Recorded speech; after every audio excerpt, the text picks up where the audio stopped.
for you coming up today. Lindsey Rhodes talking some NFL Combine. Howard Beck for our NBA Daily Assist. Some PGA Tour talk with Paul Pugmire. We'll hit the Jazz with Big T, Thurl Bailey, and plenty more on this edition of The Drive. Big thanks for you guys joining us. ESPN 700, 92.1 FM, going live up on YouTube and wherever you happen to listen in the podcast space a little later on. Of course, Tony Parks, voice of the Bees, voice of some ESPN college basketball broadcast, man of many hats. TP, thanks for being here. Hey, I'm happy to be here, man. I was happy to be in town. Got in late last night, ready to go for Utah's game tomorrow against Arizona, senior day. And then before you know it, conference tournaments next week. The ballpark's up and going next month. I love it, man. You can feel it turning the corner. Always love to be here, though, man. You and I have not done a show together in a long time. It has been a minute. Yeah, usually I got to put up with Spence for an hour. I know. Whatever. Yeah, but now it's like, it's good to have it like this. And a good time to do it. Got a bunch of hoops talk. We got jazz stuff. We got college basketball stuff, which you've been right there along the ride for. We've got NFL Combine. We can talk some college football offseason with spring ball getting going, at least in Provo. We're still kind of awaiting the finality on what that looks like here in Salt Lake City. But a bunch that we can get to. I want to start, Tony, with some NBA stuff. The Utah Jazz are, of course, as we know, kind of testing the limits when it comes to the league and the draft positioning. We can call it whatever we want: tanking, draft positioning. Things that the league is incentivizing. Basically, is what the Jazz are doing. And here's the deal: it's a historically good draft class by a lot of metrics and a lot of opinions. So you have to understand why they're doing it, and you have to understand that half the league is doing it because the NBA incentivizes it. As of last night, the Jazz got a little help in that regard. A 129-118 loss to New Orleans, another team who's not really competing. I don't know if they're tanking or they're just not good, but the Jazz fall to New Orleans. And also yesterday, a little bit of news. Lauri Markkanen, out at least 2 weeks after an MRI on Thursday, showed a symptomatic hip impingement with associated inflammation and a bone bruise. He also got an MRI on his ankle, which came back clean. There's been a lot to do about all of that and about the Jazz injury stuff. Past 2 weeks, they've announced season-ending injuries for Jaren Jackson, for Jusuf Nurkic, for Vince Williams Jr. Keontae George was out last night as well. So it's just part of the game. I wonder how you have kind of consumed the last 2 weeks of the news cycle with the Utah Jazz. Well, with the NBA, it is time to start getting honest about major changes being needed. Like, you'll see problems that exist, and you say, okay, they could clean this up a bit. The kickoff stuff with the NFL, tweaking the overtime with the NFL, ABS with baseball, right? The clock thing to speed up games and help the situation. Those are tweaks. Those are unique things that maybe you like it, maybe you don't, maybe you prefer it one way or another. The NBA has major problems, Porter. The gambling issues, those were obvious right before the season started with all that nonsense and the circus that goes on there. Tanking. We're going to reward you for losing. Oh, no. Stop doing that. We'd really appreciate it if you didn't. And then it becomes this dumb game of catch me if you can. And it's pathetic. Either you don't understand human behavior or you're dumb. And the NBA has to figure out, like, what exactly are you doing? What are you exactly about? Because right now, they can't figure out what is what. And then the other night, you have this marquee matchup. I'm sitting there at Timmy O'Toole's favorite place to go watch a game. And I got my family with me. And I'm actually looking forward to this NBA game with the Pistons and the Thunder. And it ends up being that. Where all these players are missing. After you're promoting the game nonstop for 3 days. This is like a really great regular season game for me to sit down and enjoy. And I, historically in my life, I have loved the NBA. But I'm going to call balls and strikes. You need major changes to the NBA. And by the way, enough complaining that something needs to change. Actually do it. actually come up with an idea. But when you come up with the idea, consider human behavior. What's the incentive of the coaches? What's the incentive of the players? What's the incentive of everybody involved? Because you can say you want things to be a certain way, but if you don't actually construct them to move human behavior that direction, it will not happen. And so instead, we have the same problem over and over and over again, and the same arguments in the same circles. And in my opinion, Adam Silver, who I don't dislike, this is really on you, man. I don't always like the go after the commissioner and blame the head honcho and just point the finger there. I'm sorry. I've watched this go on for way too long. The hypocrisy that exists in this league is nonstop. You've not made your players as available. You've not been as authentic as a league and on the individual level. I think some of your product has been great. I'm not going to say that I haven't enjoyed a lot of the talent that exists. I would argue a much smaller issue is that offense is way too advantageous compared to defense. I'd like to see that evened out a little bit more. But that's like, I wish that was the biggest discussion and argument. And the banging on the drum about they're attacking the Jazz and it just happened to line up a certain way where the Jazz ended up being the target. I don't think he hates Utah. I don't think it's a Jazz-specific thing. But now we're going to go into penalizing people for doing things that you're incentivizing and that benefits them. It's absolutely backwards. And you can't just sit there and say, I really wish and hope and pray you'd stop doing what benefits you. That's ridiculous. I worked at a radio station once, years ago, different places, like in the early 2000s, when we had to edit tape on a mini disc. And it was like, okay, guys, whoever's here on Sunday nights, you need to edit all the Utah, BYU, and Jazz sound, okay? Guess who kept trying to get out of working every Sunday night? Everybody. Literally everybody. Right. If you ended up on that Sunday NFL game, you were there till 2 a.m. So people came up with everything. Wife sick, dog sick. I mean, everything happened. The most ridiculous excuses ever. Worked at a restaurant. Hey, guys, if the phone rings, you need to answer it for a to-go order. And it would consume so much time that it would hurt your tips. So guess what everybody started doing? Ignoring the phone. Taking the route to the kitchen that was longest to get away from the phone. And then they sat down with a meeting going, we need to answer the phone. And everybody went, yeah. And then kept doing it again. So either incentivize the right things or shut up or change. But what you can't do is sit there, cry, and then find teams and then sit here and act like, and by the way, enough of the NBA's unearned moral superiority. I'm done with it. We do not stand for this BS. You ignore crap all the time. And that's all where the time. That's where I have an issue. That's where the NBA is arbitrary. losing touch with a lot of fans. You guys just bang this drum. Your moral superiority is totally unearned. Your talent is better than it's ever been. It's unbelievable. And you can't figure out how to get out of your own way when it comes to stupid crap like this. I love college basketball. This has been amazing to watch this year. It's been fun. 10 teams that I'm like, any way you match it up. Duke, Michigan last Saturday. Awesome. Houston, Arizona. Injected in my veins.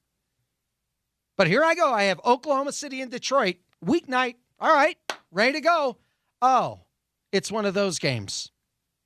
Okay. Michigan, Ohio State. The women's game. Dramatic. Awesome. Went to overtime. Fabulous. Back and forth. Great game. I enjoyed it. Now, I'm not saying women's basketball at the college level is more talented. That's not the point. The NBA needs to figure this out because I think a lot of people are getting numb to the nonsense. There was a Gallup poll, which, polls aren't everything, as we know. But it's showing that today's NBA fan is more disengaged than they've ever been in the league. And especially with the regular season. Now, here's the deal. And I'll be honest, I'll tune in every playoff game. And as the regular season gets to an ending point, I'll be watching all those games once seeding is in play, once we have meaningful competitive basketball, because then the players turn it up, the coaches turn it up, the rotation shorten, the product gets better. So the league has an issue where they need to create some way for more meaningful basketball. They need to de-incentivize losing at a high level. Yeah.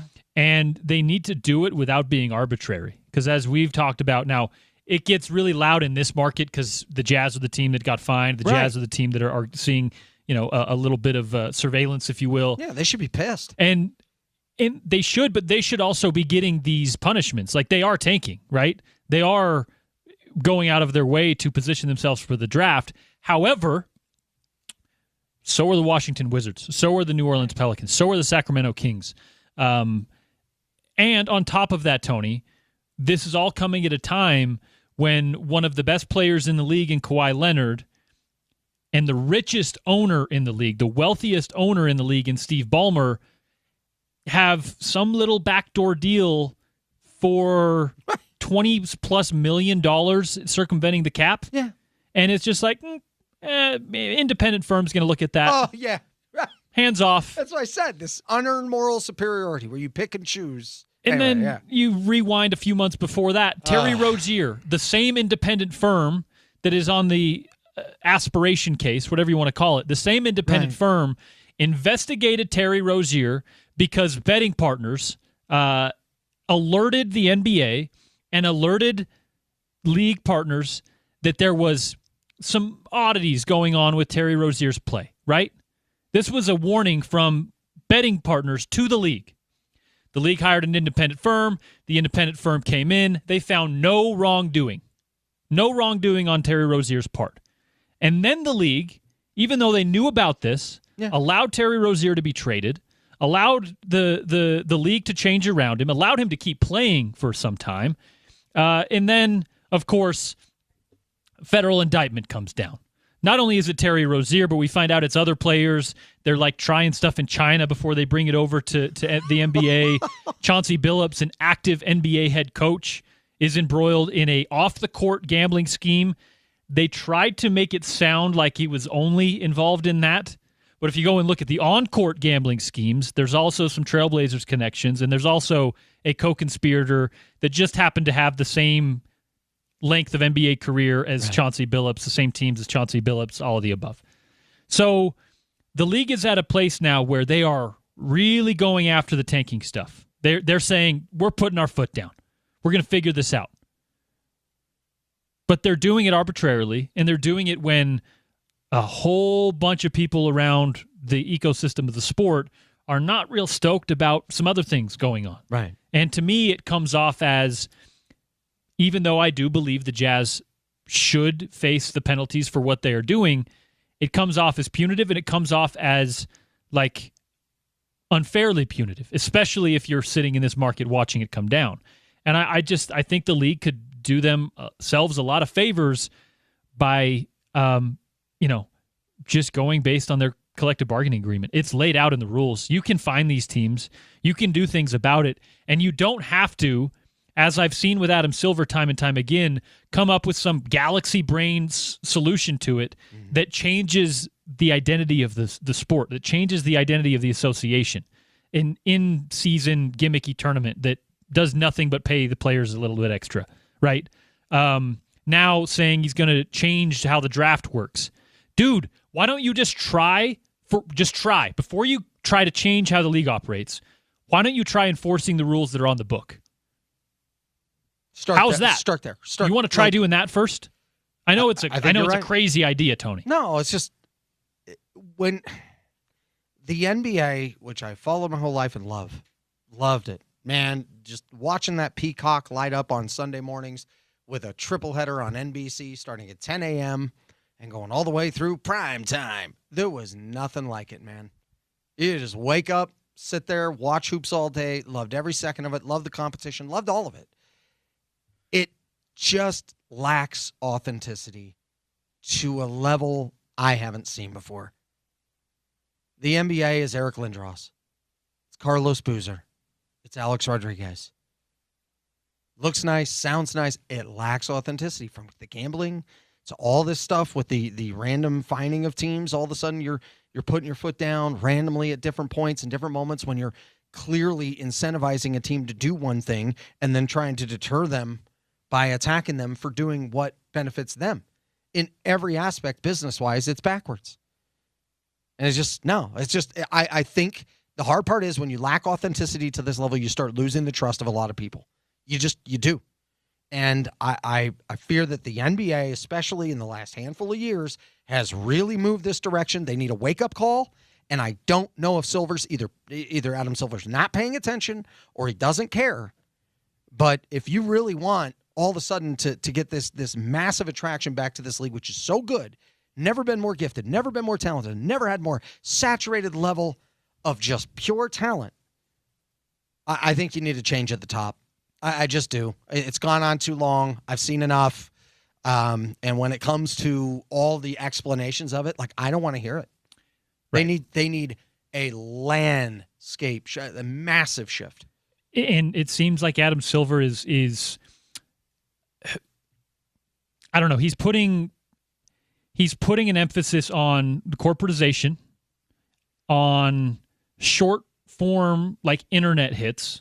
YouTube is the main thing here, which and the NBA is killing it on. That's the excuse. Look at our profit loss statement, right? That's all they say. Yeah, but I'm not saying he's short term. Yeah, I'm not saying he's incompetent, and I'm not even saying that he can't turn a profit or have some success. I'm saying you can do better. I'm saying you can do even better than this without all the garbage, without the circus. And in fact, if you've tuned into my Twitter profile or this show, you understand that I agree. 100%. I think Adam Silver is not the guy for the job. I think, he's done some good things. He's thought outside the box, but I don't think he has, number one, I don't think he has the current will around the league or support around the league to stand up to owners and to put his foot down where he needs to be. Apparently he's able to do it with the Jazz after all that pressure, right? From guess who, gambling partners of the league. But why is Kawhi Leonard not being sat while this investigation goes on? Cap circumvention in the NBA is a massive deal. If that is what is going on, I'm going to say alleged there, just because it's still happening, but it's pretty clear what went on there. That to me is a huge question mark on not just the integrity of basketball, the integrity of the association, and that is Adam Silver's job. All right. Opening segment, which we went 20 minutes talking about the NBA and the anti-tanking measures or the arbitrary ones or lack thereof, brought to you by Prize Picks, our gambling partner. Imagine that. Shoot your shot on Prize Picks and get $50 instantly in lineups when you play your first $5. That's right. Prize Picks is now giving you $50 in lineups when you sign up and play your first $5. Prize Picks makes every dunk, every dime, and every board that much more exciting. Don't miss a chance to get started on America's #1 app for sports picks. It is Prize Picks. Back on the other side, we're going to switch gears, talk some NFL Combine, some local prospects, the 5 Utes, a Cougar there in Indianapolis getting things done. Lindsey Rhodes of Sumer Sports stops by the program right after a quick break right here on Utah's #1 sports talk. It's ESPN 700 and 92.1 FM.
Welcome back in Drive Time on a Friday afternoon, ESPN 700, 92.1 FM. The Drive, no Spence Checketts today. I am Porter Larson. Tony Parks is in with me as well, filling in. Spence will be back on a Monday to recap the weekend ahead. Of course, it is NFL Combine time. It is spring football time, at least in Provo. Of course, Utah football will be starting their first spring under one Morgan Scalley in the next couple of weeks. We don't have any finality on the timing there just yet, but we'll get that to you as soon as we can. And, of course, we'll bring you interviews from spring practice and more.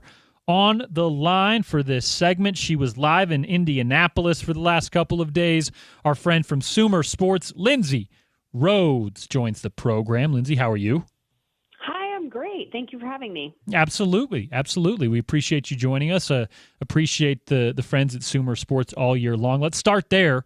Let's give the plugs out where folks can find your stuff and what they're looking for. It's a little bit of a different angle sometimes than you get with other outlets and other blog posts and whatnot. You guys do some really cool in-depth stuff over there at Sumer. Some really nerdy stuff, which is fine for you to say. I would say if you go to our website, sumersports.com, there are links to a bunch of different things that are various product offerings that we've sort of put out in the last few years. We're like a tech company that has a scouting arm and also a data arm, and kind of puts those two groups of people into conversation to create cool football tools that can come up with different ways of measuring who's good and who's not, and how we know those things. Well, go ahead. Please. Yeah, go ahead. I was just going to add, this is also stuff that, there are other metrics that you guys all have worked in different places. There's folks from PFF that are there now or have gone through other spots, but these are metrics that teams sometimes use, that people in the league use. You guys are familiar with our friend Eric Eager, who now works in the league, right? So give folks an idea that, we can go and mess around on this website, but it's also stuff that is used by the league sometimes. Yeah, that's the goal, right? Is to create products that people within the league that can be helpful. You want people who are fans that are watching. Our goal is to really kind of peel back some of the layers to advance what people understand about football, and not just like, we're here to educate you. We're here to educate ourselves. These data, the different technology things that are available to us now. We can measure like every frame of every play and every player on the field for every game all season in a bunch of different ways. We have the ability to measure an NFL player's traits on every play and then create those data points. So we have 16 different traits that we measure just for running backs alone. So you can go pull up how their scores are what they look like at the end of the season, and what they look like on a game by game basis. And it just sort of tells you how they're good. For instance, this is one that I noticed that I think is kind of an interesting story. Like Carson Beck, if you pull up our draft guide, which you can find on the website, pull up his page and you'll see that his sack rate is there and it's really low. It's very good. And then down the field, and we color code it so it's easy on the draft guide for you to see what's good, what's bad. And then there's also a high rate of pressure to pocket attempts, meaning the pressure comes and he's throwing the ball. He's not taking a sack. He's not throwing it away, that kind of thing. So that paints a picture of somebody who's really good at handling pressure and avoiding the sack, which is one of the most important things that we're looking for in a quarterback. But then we go back and we look at his game from a frame-by-frame evaluation. We have a metric called sack avoidance. And in sack avoidance, he's a 4 out of 10.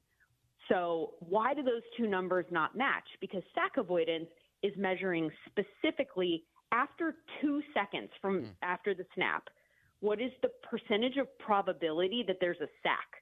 And we can evaluate that because our model is evaluating every player on the field, the rate of speed at which they're traveling, where they are in relationship to the other players on the field, and the probability that this thing is going to happen. Tackle probability, touchdown probability, you name it. In this case, a sack probability. If a sack is 80% probable after 2 seconds of the play and that quarterback does not get sacked, then we know that the offensive line held up their blocks for 2 seconds, right? Like they did their job and he evaded the sack. So now he gets credit for getting out of something. 80% would mean that they didn't do it. You know what I mean? And then the flip side would be if it's a 20% sack probability after 2 seconds and he does get sacked, that's a his fault sack. So it's measuring different things, and just looking at the simple sack story for Carson Beck, depending on which data point you look at, it can tell you a different story. And so we're providing teams and just people in general who want to look for the data, different ways to evaluate these players in a more layered way so that we can better get to the answer of who is good and how and why and how can we use them to make them the best players, put them in the best positions, put the best people around them, that kind of thing. I love it, Lindsay, because different teams may value something a little more than some other things, and it can vary across the league. In this era, especially with the fans having so much access to so much information, so much is talked about when evaluating any player at any position. It ranges from armchair quarterbacks to radio hosts to Mel Kiper to whatever it is, those who have a calculator at all times watching film. What things in your mind, as you've kind of processed this over the last number of years, what things are most overanalyzed but not as important as most may think? And is there something out there that you think is very important that maybe isn't as emphasized as you think it should be? There are so many things, and it's on a position-by-position basis. I mean, I could rattle off a whole list, but I'm going to go super, super broadly here. Okay. And I'm going to say that the thing that is most overrated are a lot of the counting stats that we lived with for so long because that's the only way that we had to evaluate play. How many receiving yards do you have? How many rushing yards? How many passing yards? All of that kind of stuff. And now we have the ability to break it up into how efficient were you on the play that they asked you to perform on, right? Like, so if you are a running back, we can evaluate better how efficient, or actually let's just say the run game. We can evaluate how efficient you are when you attempt to run the ball. And in that particular case, for instance, all yards are not the same. If I give you if it's a 3rd and 1 and you pick up 4 yards, that is you just crush that play, right? Like that is exactly what your team needed. And so your run game should get a good score on that play. If it's 3rd and 9 and you pick up 4 yards, you did not accomplish your goal. So if we're looking at your run game as a whole, that 4 yards is bad. The other 4 yards is good. So there are metrics, and this is a long-winded way of getting to this. The efficiency metrics are the best way to look at things because they're taking context into account. And so those are the number that I think is just the best of looking at a team and a quarterback. Not every individual player is expected points added. That's the EPA number that you hear people reference. And I know people are like, no one knows what EPA even means or how it's calculated, to which I say, do you know how passer rating is calculated? No, because I don't. Right. I literally don't know what that mathematical equation is. But I just know that if you have a 158.3, you were really you were perfect. If you have a 100, you had a real good game. If you had a 56, we're looking at the backup next week, right? Like so we kind of know the rough numbers. We need to, in my opinion, get to a point where people just accept the rough EPA numbers and know that they tell a better story, and just kind of get to a point where you go, just trust us. This is an efficiency metric, and that's what we're trying to evaluate here, not the, keep counting. For instance, and I'm sorry, I'm rambling now, Aaron Rodgers 2 years ago when he was in New York was 8th in passing yards. If you watched Aaron Rodgers in New York, you know that those yards were because they were behind and they were throwing the ball a ton. Mm-hmm. And they were behind because they weren't efficient. So it wasn't that he was so good, or else he would have successfully converted more 3rd downs and had extra plays in which they would score, and they weren't throwing. You're not in 3rd and long as frequently if your offense is good, and a lot of that falls on the quarterback who's essentially checking into the right calls. So I think people misevaluated him a couple of years ago because his passing yards were good. The efficiency numbers were terrible. I want to keep on this for just a moment before we talk some combine and some prospects. Lindsay, you mentioned the quarterback stuff there, the efficiency, and how that can sometimes be deceiving. On the flip side, I try to instill this in football fans sometimes, that tackles are one that is sometimes very misleading as well, because if you're a linebacker or a defensive back, your nose is in the play a lot, you're going to rack up those tackles, and that usually indicates that you're involved in the play, you have a good nose for the football. That's good. However, you can also rack up a bunch of tackles if you're a linebacker who sucks in coverage and keeps giving up completed passes and are just running behind wide receivers and tight ends.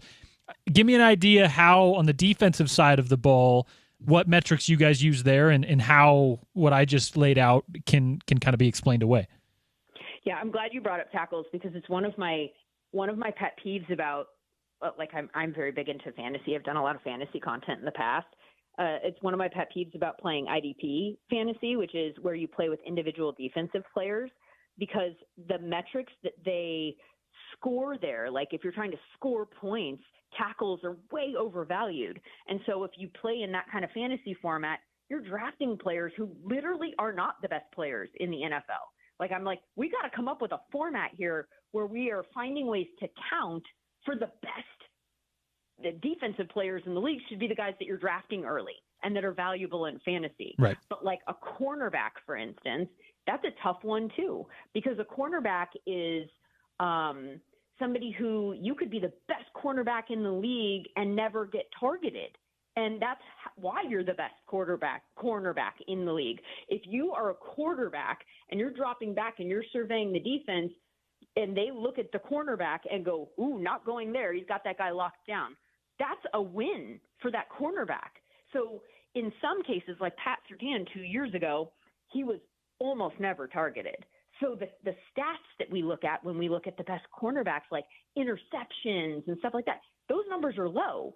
But the stat that actually does tell the story is a targets per coverage snap or a receiving yards per coverage snap, which is essentially how many times are you on the field dropping back into coverage and they are attempting to throw at you and you are giving up yards. You want that number to be very, very low. And that could be a good way of telling the story across the board, regardless of how many times you're targeted or not. Because the flip side of the Pat Surtain is the Derek Stingley in 2024, who was targeted a ton, but had a very low catch rate, gave up very few yards. And so there are different ways of being good. But the tackle thing, I'm so glad you brought up, because that just means that they got to you. That could just mean that the front four is bad. You know what I mean? Like, it doesn't tell the story. You don't know why.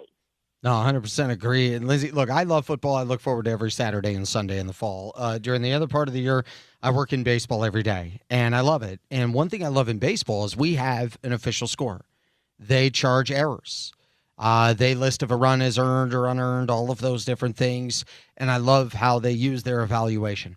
I've always thought, and I'm curious to get your thoughts on this, would you like to see football during games have an official scorer who very fairly attributes a stat to the appropriate player? So you could have an interception go to a receiver.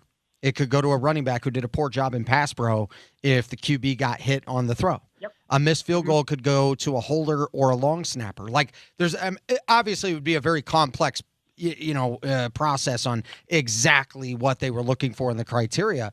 But with our involvement and the understanding and the depths and the numbers, the way you're talking about them with the game of football now, is this something you'd like to see implemented in the college and the pro game?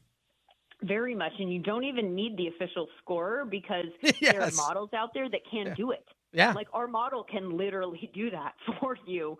And so, yes, it's the quarterback sack is one. Sacks are always go against the O-line. Like, we just, and I know that they're just counted as team sacks, but there are so many sacks that are on the quarterback. And we talked about the sack avoidance situation, that ability to look into it a little bit further. There are ways to absolutely decide, did the offensive line do everything that they should have done on that play? Was this one on the quarterback? And so I think that there should be, team sacks. There should be quarterback sacks. I think we would better tell the story of not this past year, but the year before. Caleb Williams, a ton of those sacks in Chicago were on him. Yes. They were just him not understanding the amount of timing that he had in the pocket. He got much better in that area this year. The sack number went down. Now, the offensive line did get better for sure, but he got better. And those two, in conjunction with one another, led to fewer sacks. The interception thing that one's a little bit trickier because you almost have to know where the wide receiver was supposed to be. You need more information, but I think you could definitely do a quarterback interception or a team interception. Okay. Because there are some that are quite clearly not on the quarterback, and we got to change that because sometimes they're not getting paid at the end of the year. If their interception rate's too high, it's like touchdown to interception ratio. Well, how many of those interceptions were his fault? Like, let's stop talking about things I only say this because we have the ability to discern the two. So let's do it. All right, Lindsay, we actually spent so much time on that we're running up against it. So we'll get a quick little insight into the NFL Combine.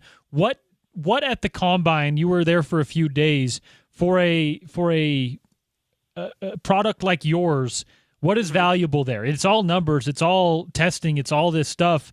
What actually do you focus on? Because a lot of times the 40, which is great for TV, can be overstated when you just want to see their first 10-yard split, right? Especially with an offensive lineman or a D lineman.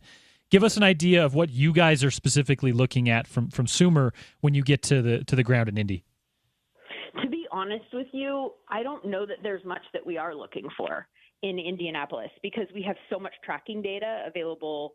And not just us, but everybody, the league, the teams, everybody. There are different ways and better ways to measure the player's athleticism. The thing that the teams use the Combine for is to just get data points that they can compare to historical data points. Because a wide receiver in 1993 and 2004 didn't have tracking data, didn't have the ability to measure the players in these different trait aspects as well as we do now. So what they want to do is they want to get a controlled environment and put all of the numbers into their database, and then kind of that points them towards comps historically. And that it's a more complete picture that they're gathering. The teams are, maybe more importantly, meeting with the players and having conversations with, like, if you're looking at a quarterback, you need to get into a room with them and be like, can we talk quickly? Are we on the same page? When I say something, do you understand what I'm talking about? Can we work smoothly? What would this workflow look like? Those types of things are the value there at the Combine. And frankly, a lot of the stuff of like free agency stuff, that's the kind of stuff nobody really talks about at the Combine, but that's what the teams are doing. There was that, the video of Aaron Glenn looking like he fell asleep yesterday watching a 40, and it's super funny and it's a bad look. And I can't tell you how much it doesn't matter if he was asleep, because it's someone running a 40 that's going to give you a number. Like literally there's no, like, where you're not watching his hips. You're not like it's not even a drill. It's literally someone running straight, and he could get that data from home like the Rams and the Jaguars do. So there's value to the Combine for us.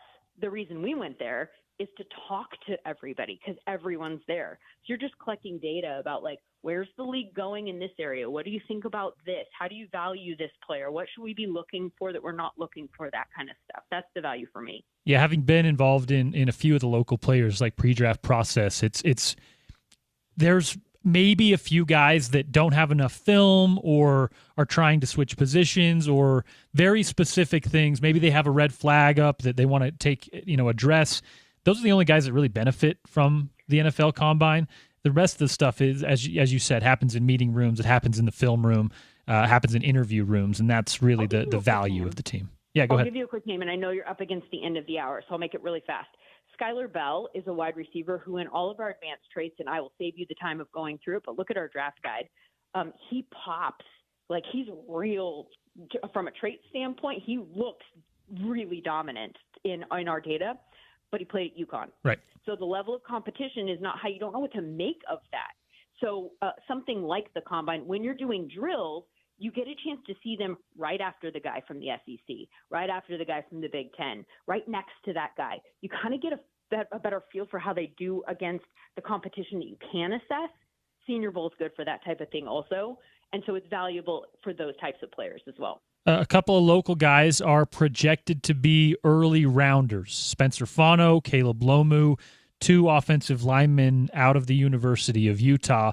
Both of those guys played on the opposite edge at tackle for Utah, and gonna leave two big holes, of course, for the Utes to replace. But how do they project as pros to you? Their measurements, their film, all of the numbers that Sumer brings together. How do those guys project to the next level?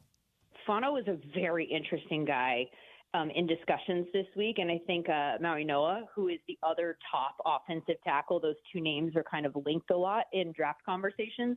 Both of them come from offenses that feature strong run games, and so we saw them as really strong run blockers. But the pass protection wasn't something that we saw quite as frequently of. There's not as much tape of them dominating in that way, and I think what we did see showed that they needed to be developed, both of them in that particular area. So it's an interesting eval for teams. Like if you desperately need a tackle who's going to be a solid pass protector, you're going to have to really look into whether or not you think you can develop him in that way, because he's dominant in the run blocking. But then there's this question mark about the pass blocking. And so I think that the fact that both of them are that, and both of them are right tackles. So let's say you need a left tackle. Like there's so many different layers to the top of the offensive tackle conversation that I think are very interesting. But those are a couple of points that I did hear about Fano. That is Lindsay Rhodes. You can get her at Lindsay_Rhodes, and of course at Sumer Sports. Our friends all season long helping us get a little more detailed about the sport of football and giving us some great insight. Lindsay, we appreciate your time. We'll hit you back up around draft time. How's that? I'd love that. Thank you so much, guys. Appreciate it. That was awesome. I love getting into those things when it comes to what really matters, what really doesn't. Because for a while with analytics, people were like, well, what does it mean? It's like, okay, well, hold on a sec. Like, let's get into it. It doesn't mean everything, but it means something. And it needs context. And a lot of times these additional numbers, when people would make fun of them or make fun of the title of it, right? They'd get upset, like as if, who cares? Like, well, hold on. Like, this removes all the unnecessary numbers and kind of concentrates and focuses on this right here. Right. And so I think it gives us a much better look into it. Spence and I have great conversations about how, yes, analytics can go way too far, and then the raw, training of the eye can go way too far. So there's the Raiders who just go eeny, meeny, miny, mo, and then there's, other teams out there who maybe overthink certain things. I love that you brought that up, because I like actually the Raiders' direction lately. Yes, I agree. But there was a decade-long span where, Tony, I swear to you, they just drafted whoever ran the fastest 40 every time. Well, not Jamarcus Russell. Not that one, but all the skill positions. Ted Ginn and Henry Ruggs. Like, just take him. Just take him. He's fast. Get him on the roster. They were like Harry and Lloyd. Let's pick him up. So pretty funny. So yeah, the analytics stuff, man, it requires a little bit of reading comprehension too. Like if you don't know the numbers you're looking at, I see sometimes a lot of players get offended when they see these lists come out, and I'm like, you gotta go and read the data that you're actually looking at. It's not telling you you're worse than that player or this player. It's just giving you a grade on that specific area, right? And then you have to add that together with, again, the eye test with your knowledge of the game, and it's not a one shoe fits all. It's very much something you have to learn to kind of navigate with that context in mind. On a broadcast, it's very difficult because I can't get into, like, I love the way Lindsay and I and you obviously could break this down on a radio segment that way. But if you're on a broadcast in a game, I keep it to the advanced numbers. That's literally what I say. There you go. The advanced numbers show he's in the top 5, blah, blah, blah. But I try to stay out of some 14-word statistical reflection or some 5-letter abbreviation in some way that the viewer's like, what? Baseball, the baseball community's a little bit more into it. They understand it a little bit more because it's been 20 years. It's been a longer form thing where they understand what RISP is. They understand what a slugging percentage is. Where in football, you may not understand what the EPA necessarily means and how it's calculated. It takes some time, and it takes some comprehension, which takes a little bit of effort. If you're not into it, here's the other thing. Like, I am completely out on a lot of the AI stuff, so I understand if you're completely out on the analytics stuff. Just watch the game and enjoy it. If you want to dive deeper, well, Sumer Sports is a good place to do that. On the other side, Tony Parks, we're going to switch gears. We're going to talk some NBA. We're going to talk some Utah Jazz. We're going to talk some drafts, some anti-tanking measures, if you will. All of that still to come with our friend Howard Beck of The Ringer right here on your NBA Daily Assist on ESPN 700 and 92.1 FM.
Back on the drive on ESPN 700, 92.1 FM. It is Utah's #1 sports talk. Switching gears a little bit, talking some hoops, some NBA draft, NBA anti-tanking measures, if you will. All of the above with our friend Howard Beck of The Ringer. He joins us for today's NBA Daily Assist. Howard, how are you? Where are you coming from today? Doing great. Home in Brooklyn, and thank you for bringing me into Big Head Todd and the Monsters. Great band. What neighborhood are you in? I've never asked. I've never known which neighborhood you're in. Carroll Gardens. Okay. Beautiful Carroll Gardens. All right. Still got friends in Canarsie out there. So. On the other side of yes. I'm on the western side of Prospect Park. That is the eastern side. Mm-hmm. Little ways away. Yeah. Can't get there by subway. No. It's complicated. It could be tough any which way out there. All right, Howard. If you want to give your apartment number, your zip code, all the above out on live radio, we can go there too. I was just curious. They could find me somewhere off the F&G line. Oh, maybe in the vicinity of the Smith and 9th Street stop. That's about as far as I'll go. And at the Ringer, of course, if they really want to look for your stuff. Yeah. Howard, Jazz fall last night, 129-118 to the New Orleans Pelicans. Two teams that are, can we call it draft positioning? I don't know if the Pelicans are doing it as intentionally. Obviously, they have not been fined by the league office as of yet. But you and I and you and Tony have not had a chance to speak on it. So I wanted to bring you back on and discuss it a little bit more. Your consumption of the NBA fining the Jazz $500,000, and then I guess the reaction to that, knowing that we don't have any other fines for teams around the league outside of the $100K for the Pacers. How have you kind of taken that in with the league coming down on the Jazz? And again, I think a lot of people in this market see it a little bit differently. And it's easy to do so when you're kind of in a little bit of an echo chamber. You were one who was very adamant that the Jazz were, should have been fined. I agree with you for that.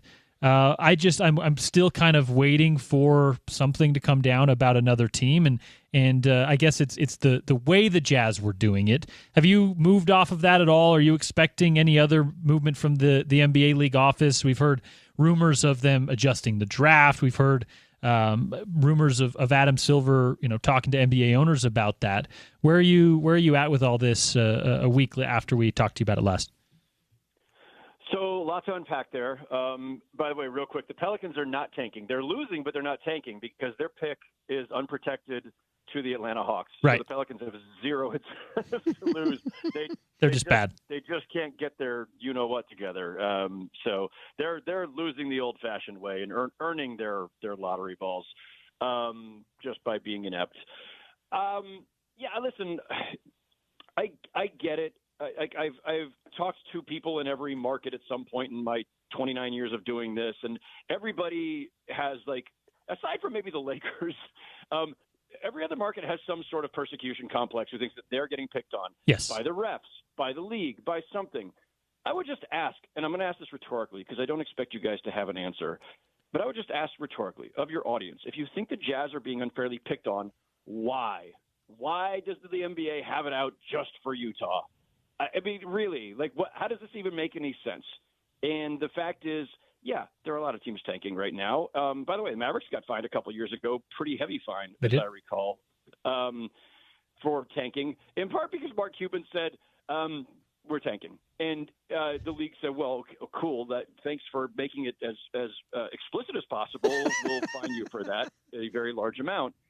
Most of the time, it's not explicit, but the Jazz's version of it was so blatant by benching starters going into a fourth quarter of a winnable game that the league had no choice.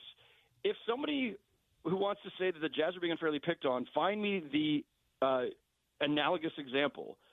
Because, yes, there's tanking across the league, but there's different brands of it, and there's also different brazenness levels. And if you are too obvious about it, the league has no choice but to fine you. And that was the Jazz's problem. That's why they're getting, quote-unquote, picked on. If any other team benched all their starters going into the fourth quarter of a winnable game, trust me, they would get hit at least as hard. So, yeah, I still don't see anything there. But, every market feels like there's something they've got to do to cape for their team. Fine. I have been talking to people around the league the last few weeks off and on about, where do you think this is going? And, a lot of stuff's been floated out there about possible measures, and they're mostly the more modest measures, right? It's, we'll toy with the odds again. We'll toy with things like you can't, win the lottery or be top three back-to-back years, or the one that was floated about maybe if you're in the conference finals, you can't win the top pick the next season. All these different kinds of I don't want to say half measures, but just leaving the system in place, but trying to change things around the edges to create more disincentive to tank. I think all those things are possible. Somebody told me the other day they thought what we might actually get is a reimagining of this, but a reimagining that can't happen for several years because of all of the picks that have already been traded in future years, right? Right. You cannot change the system outright and still make teams whole if they've made trades that involve picks, 5-6 years in the future. So what we might get, and what I suspect this is the most logical way forward, make as many short-term fixes as you can to try to disincentivize tanking in the near term with leaving the system as a whole in place. But if there's going to be something that's more dramatic, where we don't have a lottery, or we have some other way of allotting odds that is not ping pong balls, and that has to do with record, and the idea of freezing your record and then earning points after the records are frozen, all these kinds of ideas, that may have to be several years in the future. So maybe we're going to get some kind of hybrid approach. But something's going to change before next season, that's for sure. I'm going to play, I guess, I don't want to call it devil's advocate, jazz advocate here, just sure, for the sake of radio. I want to ask, because this is something that's been, it's been tossed around. I think media partners and people around the league are a little bit hesitant to touch it because there are, relationships here with gambling partners and other, where, to me, resting your players in the fourth quarter and pulling your players out and kind of being, you say brazen, I'll say just upfront about it, is not worse than making up a fake injury before the game and letting DraftKings know about it, right? So I wonder, where does the league sit, and where do you feel the league sits in that? Is it as simple as they're kind of okay with tanking as long as you kind of let them in on it and you let them know what's going on, rather than the Jazz just doing their own thing and kind of going out on a limb? I think it's a little too cynical, and I think it's also ignoring the fact that the NBA literally for decades has been trying to dissuade tanking long before gambling was legalized, long before we had apps, long before we had phones to have apps on. Right. The lottery itself was created back in the mid-'80s to try to dissuade teams from tanking. The Rockets infamously, tanked to get Akeem Olajuwon. And the lottery came about a year or so later. It was in direct response to that. It wasn't the first time it had ever happened, but that was a pretty notable one, and really a lot of the impetus for them were creating the lottery in the first place. And that initial lottery, of course, was just, 8 teams with, envelopes in a tumbler that they rolled the tumbler around and then put your hand in and grab one out, and thus we get the frozen envelope conspiracy theory that is also silly. So they've been working at this for a long time, and they've changed the lottery system, 4 or 5 times over the decades, including most recently within the last 10 years, because Adam Silver was furious with what the Sixers were doing under Sam Hinkie. Yep. And so the odds were changed. So the NBA has always been trying to fix this. They just haven't done a very good job, and they also, they fail to account for human nature, and that teams are always going to find ways to manipulate the system if they can. But also because they don't want to get rid of the draft, and they like having a lottery. These are tentpole TV shows for them. This is entertainment. Is the gambling aspect of it having creating another factor here, another pressure point? Yeah, maybe. Possibly, but I don't think it's the reason why the NBA fined the Jazz or the reason why the NBA is going to try to fix tanking again. It's just one more element. But also, again, there is a difference between sitting players and saying his back is acting up, and playing somebody, having a 17-point lead, and then yanking them out of the game for no apparent injury reason whatsoever. Like the integrity of the competition is still foremost here. And we have, the broadest kind of tanking is what the Wizards and Nets are doing right now, what the Jazz have done in recent years prior to this a little bit, where you're just manufacturing a roster that has zero chance of competing, right? And that's the most traditional form of this, the quote-unquote rebuild type tank. And when you do that, it's clear you're not trying to win, but you're not manipulating the individual games themselves by manipulating your lineups. You're simply deciding, we're sitting this season out. We're sitting the next couple of seasons out. We're going to be bad for a while so that we can hopefully be good later. And that's different, again, than having players who can win games and deciding to yank them in the middle of that game. Right. I think it's really tough for me because with the NBA, it's always been a problem.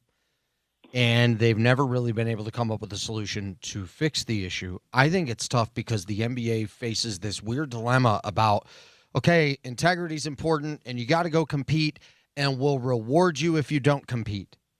Now go out and compete. It goes completely against human behavior. My problem that I have with the NBA is that everything about human behavior and to incentivize people to do one thing, and then you're trying to punish them for doing that. It's just too backwards. And I think over the course of time, yes, the gambling stuff certainly hurts them. There's just no doubt. The tanking stuff hurts them. So many players sitting out of big games hurts them. There's pieces to this that have started to add up, in my opinion, for the NBA, where I think they need major change. Now they need major change where instead of, okay, we're coming up with an idea. No. It needs to actually be implemented in a way that gets the different result. And I don't know if they have the guy at the top to actually do that anymore. I don't know if I believe that's the guy to get it done. And I don't think Adam Sandler.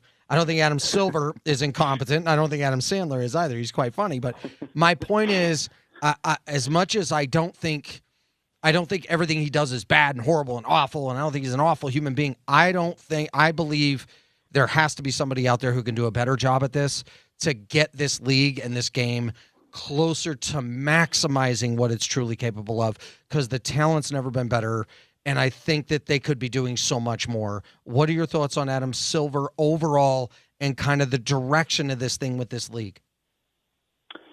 Adam's being really tested right now because, and I wrote this on TheRinger.com a week ago, there's never been a time, certainly in my nearly 30 years covering the league and probably ever, where a commissioner has faced so many different crises or scandals at the same time. We've got the gambling case that is still being, I don't know where that is. The government announced it back in October, and we've heard nothing since, but there's the gambling case involving Chauncey Billups and Terry Rozier, et cetera. There is the cap circumvention case about the Clippers, right, Kawhi Leonard, and that's coming to a head probably sometime soon. I imagine we're going to get, some sort of ruling. You have those. You have tanking. You have player rest and load management, things that cheapen the product or erode the value of the product and, really tick off fans. You have this fractured media market, frankly, where I think NBC and Amazon are doing a great job as media partners this year, but man, it's a pain in the butt trying to find games every night. Mm-hmm. And so you've just got a lot of, little things, big things, all going on simultaneously. There have been gambling issues before, Tim Donaghy. There have been cap circumvention issues before, Joe Smith and the Timberwolves, but not all of these things all at once. And that's not Adam Silver's fault, but it is the challenge he faces right now, is that there has just never been more stuff to deal with and try to fix simultaneously. And meanwhile, the WNBA could be having, their season could be in jeopardy because of a labor issue there, and the W is under the NBA, so that's on them too. There's just a lot. There's a lot. I don't think this is a matter of whether or not Adam Silver is good enough, smart enough, or competent enough. I do think that when it comes to things like, well, why can't they just do X, Y, Z to fix tanking? You got 30 owners, and they're all acting in their own self-interest. And it's easy to say, and I've said versions of this myself before, well, David Stern would just round them up and, smack some heads around, and David Stern would get it done. You can't operate that way and lead that way in today's NBA environment. David Stern had a different set of owners and a different set of players, none of whom were nearly as powerful as the current owners, who are all billionaires, and the current players, who are all incredibly wealthy because of how well the league is done. So Adam Silver is different than David Stern, but he also has to be. And I don't know that anybody in this position right now would have some magic wand to fix all this, because ultimately, again, tanking as the example, you need, I think it's something like 2/3, or it's a huge majority. It's not just 16 out of 30. You need, I think it's like 21, 22, and it's hard to get them to all agree because they're all going to act in their own self-interest, and including small markets like Utah traditionally are going to say, we don't want reform that eliminates our ability to use the draft to get high-level talent, because we, as a small market, don't have other avenues. Free agents, superstars are not coming here, and we can't always trade for them because they might say we're not re-signing and they'll just leave. So, the small markets generally have wanted to protect some version of the system that we have right now, and I get that. And yeah, to back that up, Howard, and you may sense some cynicism from me, and I was kind of playing jazz advocate in that role, but I bring that cynicism, I guess, with a little bit of the backdrop of what we just discussed, which is so much going on in the league at the same time, and this is what you're focusing on with just these two small market teams. I think that adds like a little bit of an optics, unnecessary optics for Adam Silver, but it doesn't mean he shouldn't be dealing with it. I think the Jazz deserve their fine. I think the Pacers deserve their fine. I think he'll come down on other teams if they continue to do so as well.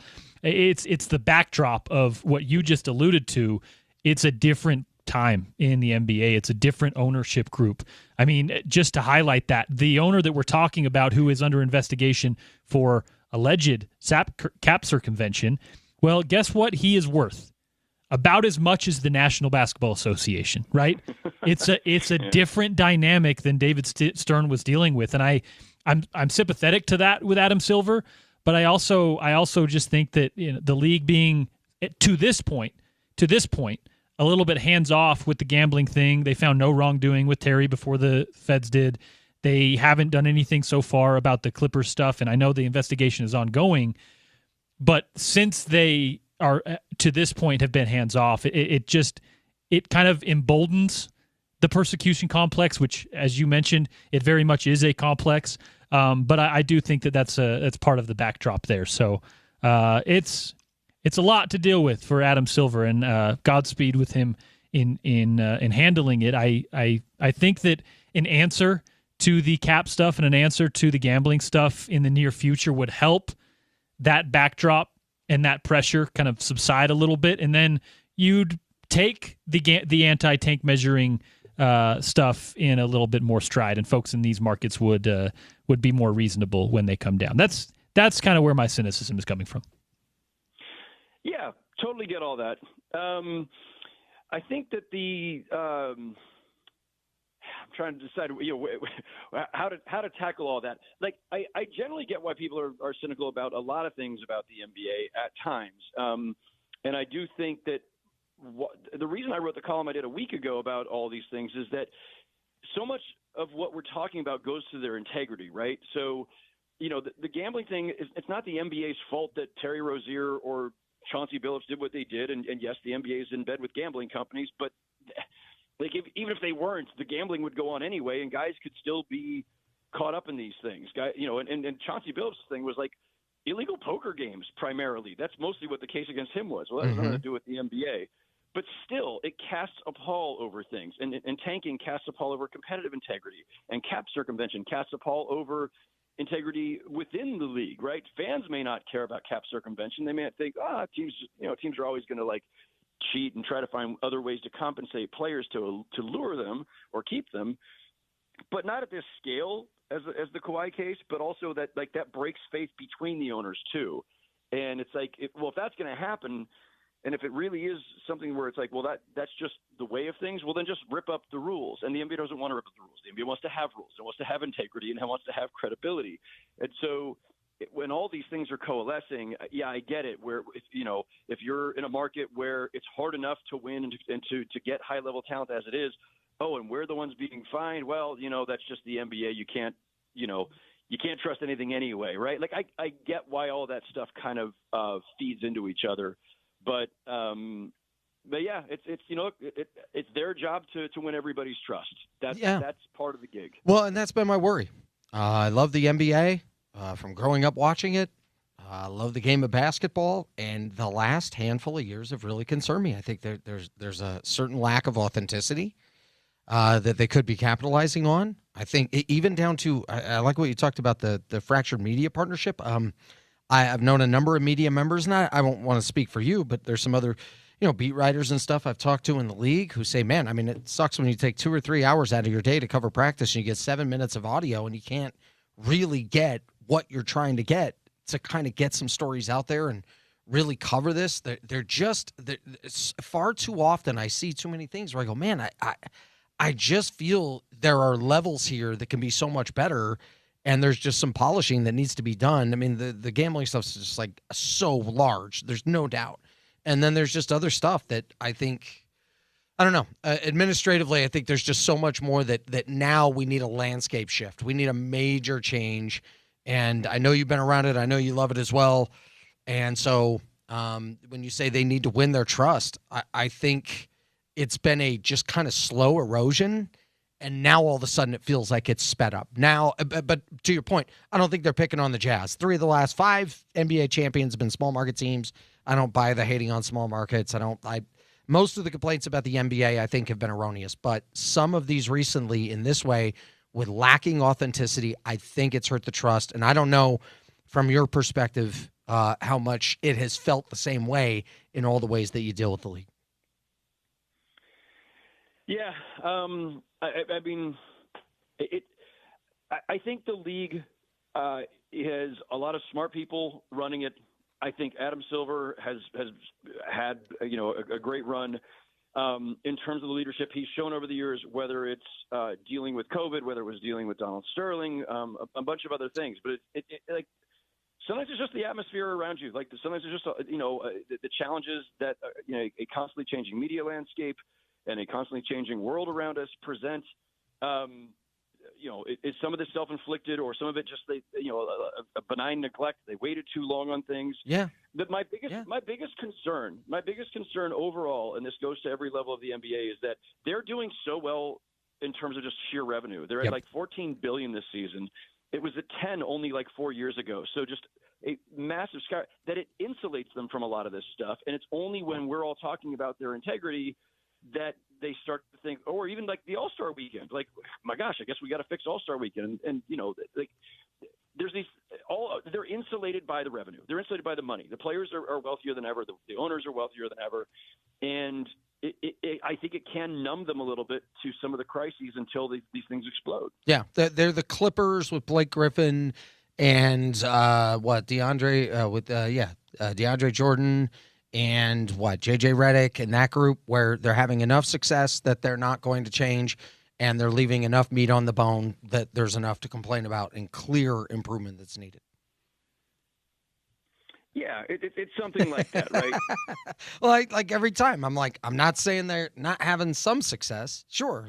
And the money you're talking about is certainly going to keep them from feeling some of the urgency. Yes. But yeah, anyway, I think it's all out there on the table. I think it's never been more glaring than now. How about a little basketball? I would love to talk about that. The Detroit Pistons leading the Eastern Conference. How real is Detroit, and how have they built after years and years of what seemed like they just could not get a roster that flowed together? I think Cade Cunningham is surrounded with a group that seems like they're built pretty well, specifically for the Eastern Conference gauntlet. And I wonder how real you think they are. I mean, 43-14 is nothing to scoff at. They are clearly a good team, but come playoff time, come 7-game series, we know that the approach changes a bunch. How confident are you that they can make a push in the East?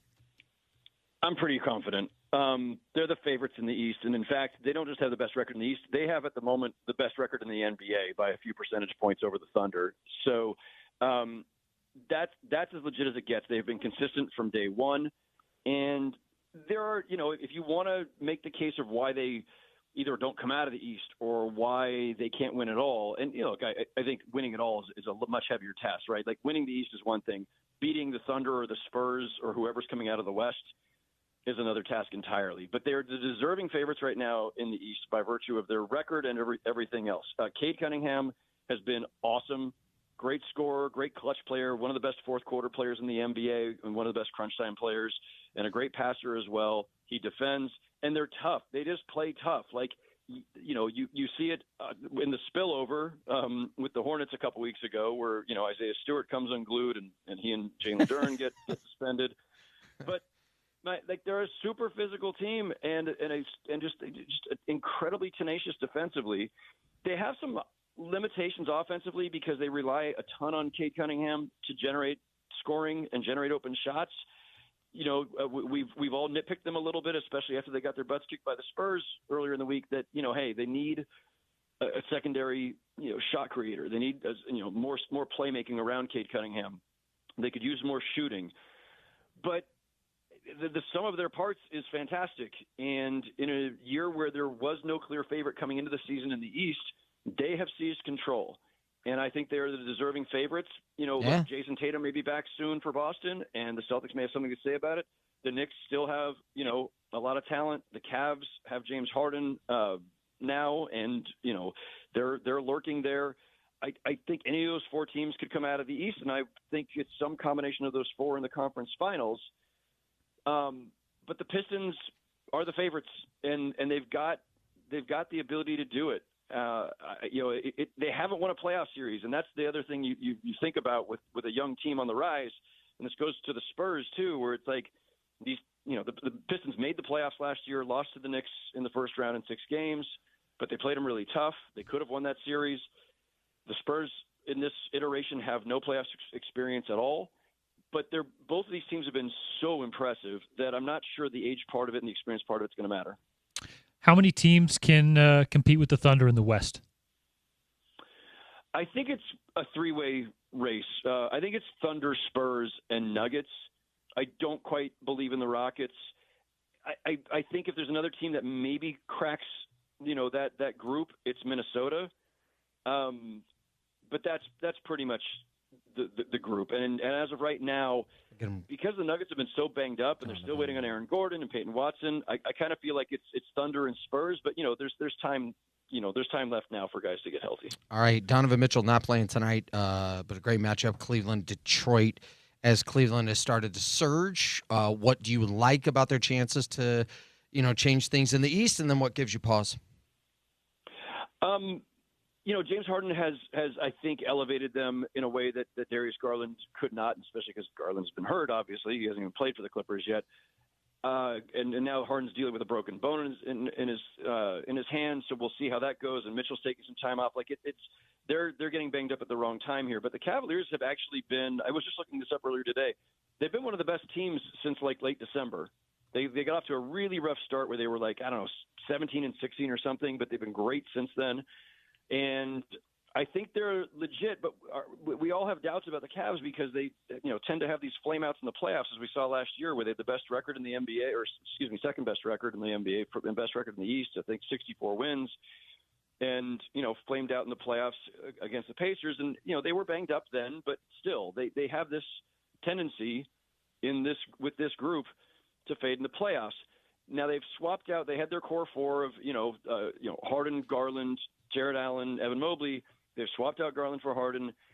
That's an upgrade, but also Harden's older, and also not for nothing, Harden has a really sketchy postseason track record over the course of his career. But Donovan Mitchell's a gamer, and you guys know this firsthand. And so I trust him to bring it home if they're in a close game. I don't necessarily want to entrust Harden with that, and I don't think I trust Mobley with that. He still has not really made that leap as an offensive player. He's a great defender.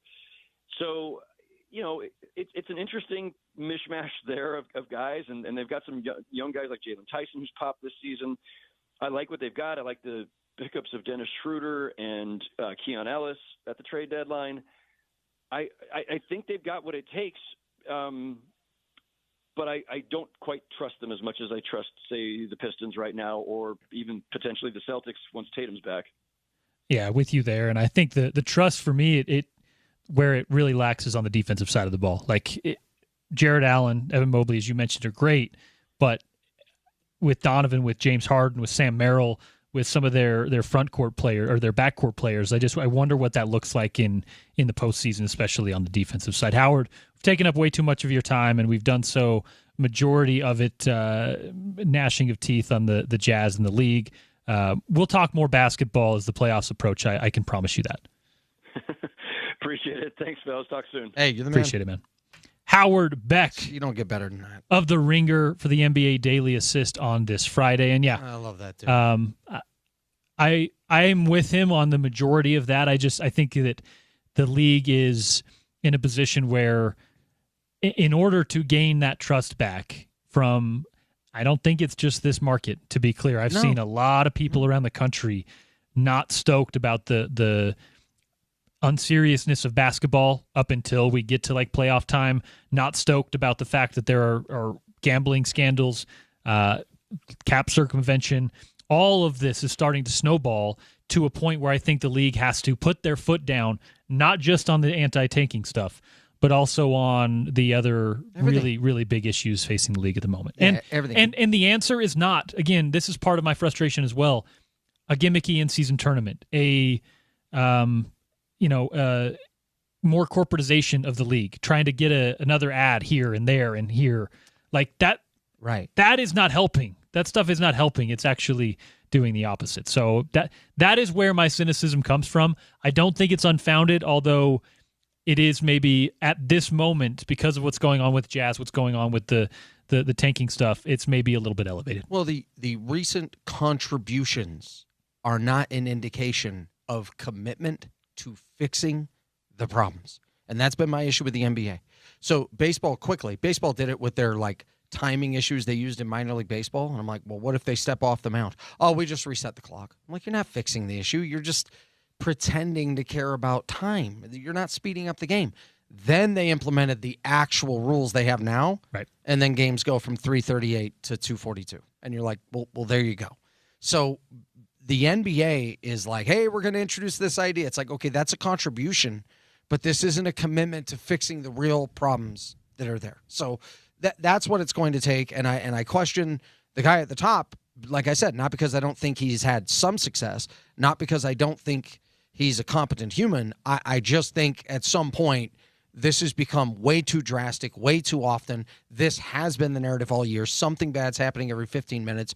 And then the incredible, what am I thinking?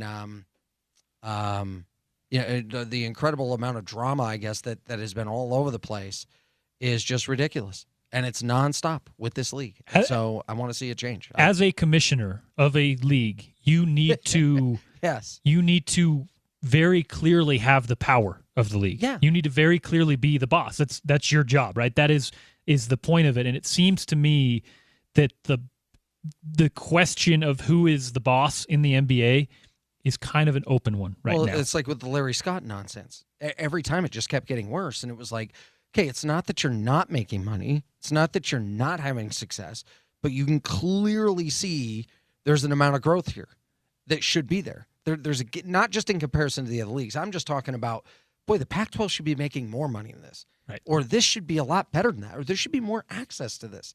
And then as it kept going on, you just felt like there were blinders on there. You kept having even bigger issues. And then I'm not saying the NBA is going to go away like the Pac-12 essentially did as we knew it, right? Hey, people told me I was overreacting about the Pac-12 stuff for 6 years. Oh, you and I were on the air with the Colorado stuff, and we had guests like, who cares? It's Colorado. We're like, this is the first domino, dude. Yep. It's over. But long story short on this, when the Larry Scott stuff was going on, it just kept getting weirder, and it just kept getting more and more strange. And why is your business president in the instant replay booth? Right. And you're going, okay, dude, but you never felt like with Larry, you never felt like the major problems, it always felt like it was going to get worse before it got better. Yep. And you just kept looking around going, wait. And then every time he would speak, you'd think, all right, well, that's a nice concept of the future, but what about the now? And it never happened. But to the point, the guy at the top, it wasn't that he was incompetent. It wasn't that he couldn't improve revenue. It was that you felt like there was more there, and there were bigger problems than that they should have. They had bigger problems than they should have. And it eventually led to the league's demise. How about a little golf talk? I'm all right with that. Paul Pugmire joins us on the other side of Utah Golf Radio. Give us our PGA Tour leaderboard update and more right here on Utah's #1 sports talk. Porter Larson, Tony Parks filling in for Spence on the drive on ESPN 700 and 92.1 FM.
We're back. Drive time on ESPN 700, 92.1 FM, Utah's #1 sports talk. Porter Larson here. Tony Parks over there across the glass filling in for Spence on this Friday afternoon. Spence will be back on Monday. Recap the weekend that was, which will include a little golf. Next up on the show, brought to you by Uinta Golf. Swing into Uinta Golf by Worldwide Golf Shops to get custom fit for the new Ping G440K driver. It's the new standard in straight with dual carbon fly wrap and a faster face. It's Ping's highest MOI, most forgiving driver ever. MOI, moment of inertia, right, Paul Pugmire? Moment of inertia, it is, yes. Thanks. I just had to feel smart knowing that term. I've spent many afternoons on a driving range doing those demo days and whatnot with our friends at Ping and Callaway and TaylorMade. So I had to show that one off. Appreciate you joining us. How's your Friday going, Paul? Going well. I think we might be sneaking up on some good golf weather here, my friend, and that's worth celebrating, isn't it? I caution you a little bit. There's going to be since we only had one so far of our little short winter, there's going to be a second one at some point. I know this. You're right. No, you're right. I've lived in Utah long enough. I know it'll happen. Right. But you're not wrong. You probably got a few rounds to play this weekend. What do you got in front of you? Are you teeing it up anywhere? Yeah, I'll be playing a little bit tomorrow afternoon. Quite looking forward to it. And what really this time of year, I like to go out and practice and kind of knock off some of the cobwebs, and it'll be a really nice time to do that tomorrow. It's looking like it'll be a nice day. Since you brought it up, beginning of the golf season, guys they've been in their clubs have been in the garage all winter. They've been skiing, they've been playing pickup basketball, they've been watching a bunch of football and sitting on their butts during the holidays. When you're trying to get back into golf shape, back into golf form, what's the best things you could do on the range to get you ready for it, to get you back in the groove without thinking that you're going to go play 18 and look the same way you did when you were kind of in peak golf shape before? Sure. Focus on contact. When you're out there, find the bottom of your swing and really focus on contacting the ball squarely and on the middle of the club face. And everything else that might needs to be worked on can be worked on if you are making good contact. Now, there's an element to this that needs to be a part of the discussion, and you talked about the guy sitting in front of the TV. Hey, I do that. But I also a little bit will go to a simulator in the winter, and that's great and good in every way, but it creates an issue that needs to be considered as we get into this situation you're describing of starting the year. Hitting off a mat in the simulator masks bad contact and masks not knowing and finding and being able to replicate the bottom of your swing. So as you go around at the beginning of the year and focus on reestablishing contact and really finding the bottom of your swing, do it on grass. If you do it on a mat, it won't work. Okay. All right. I know you've talked about the great weather out here. What is the percentage of days that you were able to get out there? And not that you did, but that the weather was good enough to get out there, and how much higher was that percentage this winter, if you will, compared to any other year? I thought you were going to say how much higher was that percentage when you were younger. I'm sure nothing stopped you back then. The answer to that question really is different for everybody. Each of my friends has some number that right. they'll go play at, and I'll call them and they'll say, no, app says 45 degrees today, I'm not going to look at it till 50. And some of the other guys are saying, let's go. It does get to be a little individual for people. Mm-hmm. One thing that I've really become a lot more aware of is, even though there are opportunities to play when it's cold, and let's say cold is meaning below freezing, I've really learned over the years that harms the golf course. I don't want to be a part of that anymore, and that combined with getting softer in my older age, I really wait until the grass is warmer, and that kind of speaks to air temperatures in the mid-40s. All right, Paul, this weekend, give us a little lowdown of the, what do we got? The champion course at Palm Beach. 79 degrees out there, so yes, weather's pretty nice. Austin Smotherman is currently the leader. Taylor Moore up there. Give us a little lowdown on this course and who it may pertain to best. I know that a lot of the top golfers in the world are taking this week off. Yeah, and that's the bigger part of the story, which is sad. Because the history of this event is quite different from what it has been forced to become. So It is now the Cognizant Classic in the Palm Beaches is the official name, but this is what we all grew up with knowing as the Honda. It was called the Honda for like 30 years, and it was the Honda played on a Great Jack Nicklaus course that has a stretch of holes called the Bear Trap that are brutal. They're tough, and especially if there's even a hint of wind, because there's so much water and there's false fronts and everything on these 3 holes coming in. They're 15, 16, 17 coming into the clubhouse, and so many times people look like they're poised to win this tournament, and then they go into the Bear Trap and they come out playing those holes 2 or 3 over, and it's done. And so it's got a great history, but this year, because the Cognizant is on the schedule stacked between 2 of the elevated events, 2 of the signature events, and then we're working our way into the players. The top players on the tour are taking the week off, and there's I think only one of the top 30 players on tour, top 30 players in the FedEx that are in the event, and so it is a little bit of a weekend feel. Now, having said that, there are still players worth watching. First of all, as we have discussed, all of these guys are visiting from Krypton, and whether they're household names or not, they are stupid good, and they are totally worth watching. And I want to talk about our leader here in a minute, but there's also names that we know. I mean, Shane Lowry is in the top 10, and who doesn't want to watch Shane Lowry play golf, for crying out loud, you know?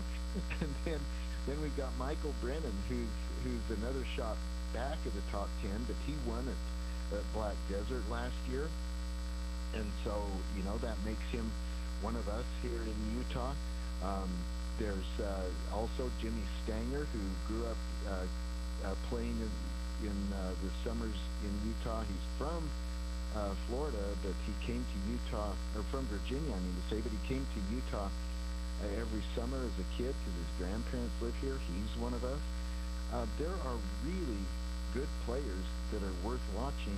Joel Damon, we all love Joel Damon. He's currently sitting at solo 5th. And then our leader, let me talk about Austin Smotherman. Not a household name, but the first thing I want to say about Austin Smotherman is that he's a first tee kid. What? He grew up first tee at Sacramento with Cam Champ. They were both first tee kids together in Sacramento.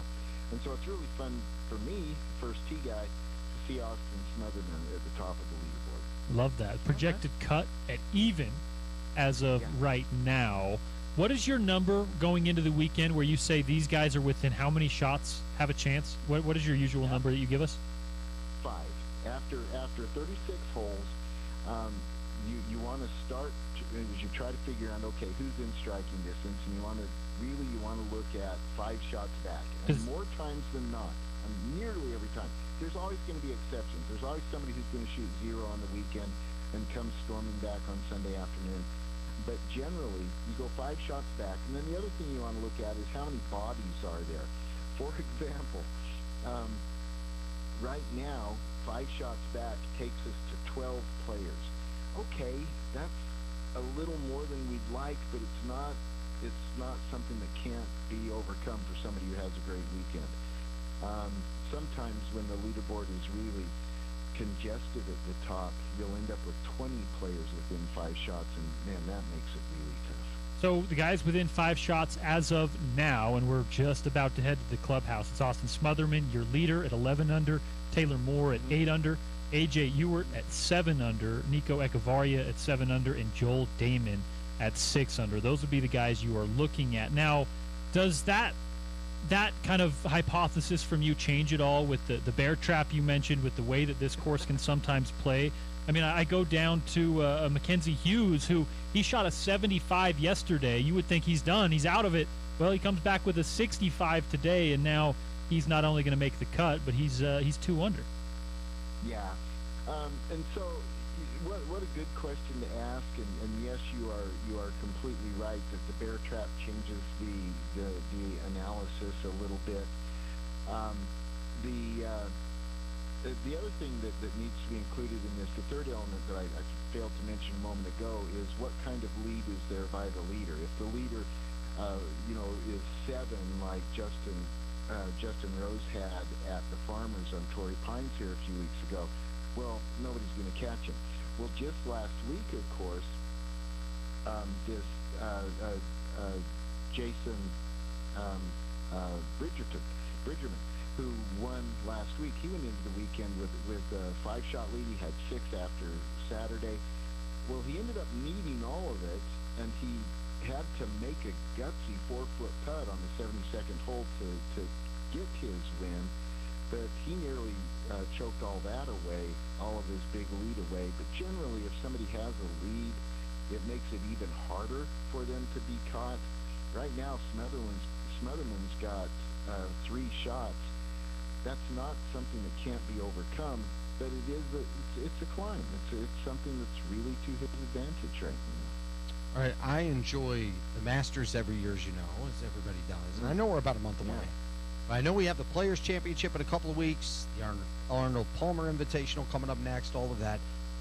While more and more players end up getting out there on the course and getting prepared, for such an important major, what are the things that you're watching for when evaluating guys in that stretch to tell you something about their chances in Augusta? You want to look for consistency. If somebody, for example, they could even win a tournament and then they're missing all the other cuts, okay, that's nice win, that's great, but it doesn't put you on my short list of people going into Augusta, because Augusta will not allow any kind of hiccup. It will punish any weakness that you're bringing into this golf course, into this event. And so you're looking for players that are consistent in the reach, in the lead up to the tournament as they're reaching their way to Augusta. That is one of the big reasons why nearly every year the Augusta winners come out of the top 20 in the world rankings. That just holds true year after year after year. And the world rankings are a bit squirrely right now because of the whole live point situation. So let's go with, instead of the official world rankings, go to data golf rankings, which includes a calculation for live, and I think is now the most accurate indicator of who the best players are. And so the data golf rankings, you go to the top 20, and that is the list of people that you're going to be looking at going into Augusta. And then from that list of people, then you want to look at those who are in form right now, meaning playing well over the months leading up to the Masters, not just having one good week in the Masters. Yeah, as Tony mentioned, the Arnold Palmer Invitational comes your way next week. The Puerto Rico Open as well. Players Championship mid-March. The Valspar just after that. And then it is April. The Masters and so much more coming down the line. Of course, the PGA Championship comes your way in May. So golf is here, Paul Pugmire. Yeah. Let us know what we can look forward to on a Saturday edition of Utah Golf Radio tomorrow at 8. So we continue our preparation for the newly formed, the inaugural class of the newly formed Utah Section PGA Hall of Fame, and we will be talking with inductee John Evans, a legend in the Utah game. We'll talk with him tomorrow and celebrate and reminisce on his life in Utah golf. Plus, little bit of an odd thing we're going to do, but it's really important. We will be speaking with Mayor Paul Binns of Lehigh, because Mayor Binns played a role in the announcement, in case you missed it earlier this week, from the Utah Department of Transportation, that they have picked a route for an east-west corridor in North Utah County that does not go through Thanksgiving Point Golf Course. So Thanksgiving Point survives, and that matters. And that's because Paul Pugmire was chaining himself to a tree at Thanksgiving Point.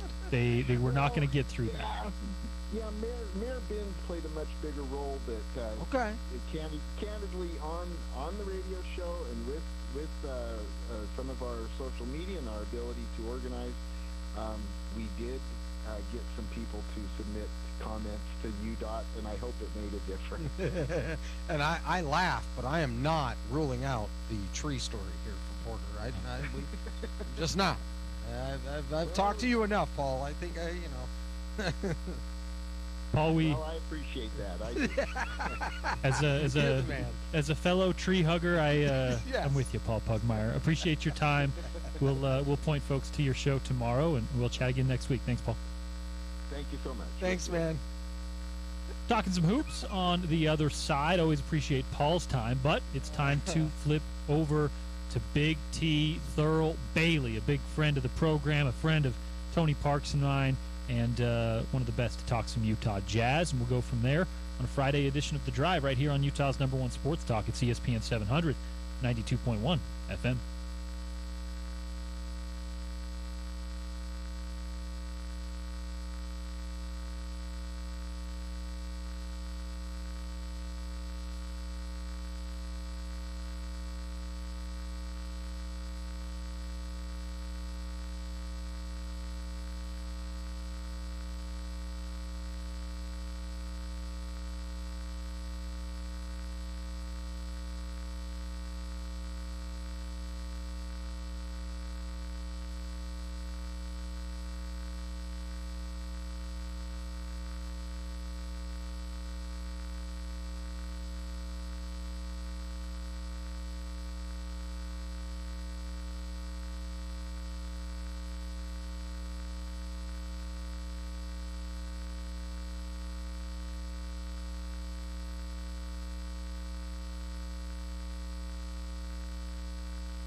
The Drive rolling along on Utah's #1 sports talk. It is ESPN 700, 92.1 FM. I am Porter Larson, Tony Parks, filling in for Spence on this Friday afternoon. Hey, how about a little March Madness time? One bracket, $1 million. That's right. It's the ESPN 700, 92.1 FM $1 million bracket challenge. Going live, as you'd expect, on Selection Sunday, March 15th. Sign up today on ESPN700sports.com. Brought to you by our friends at Big Willie's, Game Day Men's Health, Intermountain Bobcat, Budweiser, Intermountain Sportsman's Expo, Burger Fusion, and the Utah RV Super Show. Speaking of a guy with a little experience in the NCAA tournament, how about him? He's Big T Thurl Bailey, now with the Utah Jazz, of course, an alum with the Utah Jazz, and a guy that once upon a time had some pretty fun memories of March. How are you, Big T? What's up, Lil T? What's going on? I know it's fun when we get into March.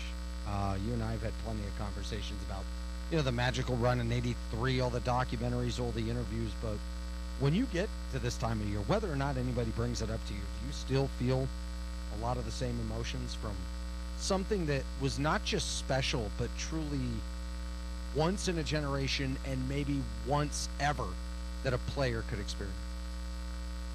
Yeah, I don't. After that description, and you described it perfectly, I don't know how you cannot. And it's amazing because I'm not sure I can go through a day when I'm out in the public that someone doesn't bring it up. It doesn't have to be March. Heck, it could be December. People are still, guys, 43 years later, we're still talking about this. Why is that? I had a keynote yesterday with a company locally here, and it was about teamwork, and the platform was basically my experiences from that championship team. And I said, guys, 43 years ago, they're still talking about it today. Why is that? And it's because, guys, it was such a special moment, and to be able to be in the room where it happened, so to speak, it never, ever gets old. And, I'm on a text chain with my former college teammates every single day talking about something. Yeah, what I never realized, and I think you had told this to me probably 15 years ago, you'll have all of your stories to recall what happened and where you were and what you remember and what you felt. But over the years, the special part also for you has been hearing the stories from fans or whoever. I was in my college dorm, or I was 10 years old, or whatever it is. How much do you enjoy all of their memories and experiences now that they share that with you and you bond over that over time? Hey, I enjoy that the most, Steve. Right. Other people's remembrance of that moment, right? It's sort of like they lived it with us. They followed the journey. And let me be clear, it wasn't just that game. It was the journey that started, 2 years before that with a new coach that was hired that we didn't know anything about, named Jim Balvano. And I think the other cool thing is, you talked about people being 10-year-olds then. Guys, I have 10, 15, 16-year-olds coming up to me because they've either seen the documentary, the 30 for 30, Survive in Advance, and they sat down with their dad, their mom, their grandparents, or someone told them about it, and they went on their phone and they Googled it, they looked it up, they chat GPT'd it or whatever. And so now there's another generation that knows. They know that it happened, and they know the experience.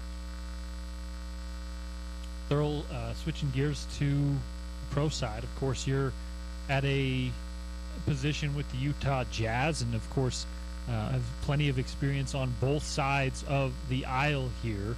I wonder how much you have paid attention on the college side to some of the NBA draft picks. Of course, the Jazz do have, as of today, a lottery pick in next year's draft.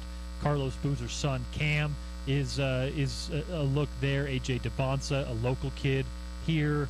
Darren Peterson in Kansas. You're a player with ties to the whole basketball community around here. I wonder how much you've been able to get your eyes on some of the top flight draft prospects that the Jazz may have an eye on. I may not have had my eyes on all of them, but I'm in the loop, and probably mostly because of A.J. DeBonza at BYU, and because he's local, and because I've been enjoying watching him play. So I have been able on some breaks to be able to watch college basketball because I still enjoy it.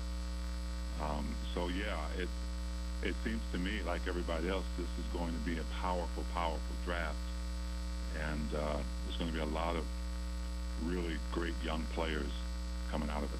I had a Jazz fan earlier today who I ran into, was doing some dry cleaning, getting ready for some games and conference tournament. We had a great conversation, and one of the questions he asked is why he should be optimistic about the future. And I don't always like to sell them just on, hey, they have draft picks, they have assets. Like, those things are very unknown.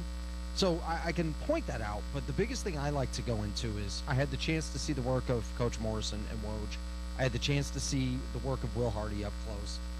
They put them all on the same staff. The Jazz tagged Hardy with a 6-year deal, which I actually thought was a terrific move, because I don't think the previous years are really a genuine fault of him. I think his work is terrific. What do you see behind the scenes from your work and being around that team every day that shows you why he's not just the right guy for the job in this moment, but the right guy for the job big picture? That's a great question, because I've been able to observe Will, talk to Will, be around him close up and from a distance. And the one thing I look for, I feel like that some of my qualities, and maybe hopefully one of my biggest qualities, is that I try to be a great communicator with people I don't know, with people I know, with people in my circle. And so I think I feel like I know what a great communicator sounds like, what he looks like, how he leads the people that he's leading. And Will is just amazing at it. And look, this isn't easy for him the last few years, right? I mean, he is committed to something that you really have to love your job and love what you do and love the people around you to be this committed to it. And I have no doubt whatsoever that he is the right guy for this job. And I say that because I love the way he communicates, and I love the way he puts the culture first. Wins and losses are one thing. Jazz aren't the only team going through it. But to have a guy at the helm that, we don't really see him personally on his bad days. He talks about sometimes going home and questioning himself and decisions he's made. But he always talks about his and their team. And so I've been around this business for a long time, and I've seen a lot of coaches, and so I have my own opinions, but I know for sure that Will is the right man to be here at this time for the Utah Jazz. So we obviously can harp on a lot of the losing and how tough it has been for the Jazz this year. Let's focus in on some of the positives. One of those being Keontae George, who has taken a step in his last couple of years that is, I would say, unusual, right? Like, you don't necessarily always see that big of an improvement year to year. Kid's averaging 23.8 points per game, 4 rebounds, 7 assists. His efficiency has gone up. He's under 2.0 on the assist-turnover ratio as a primary ball handler.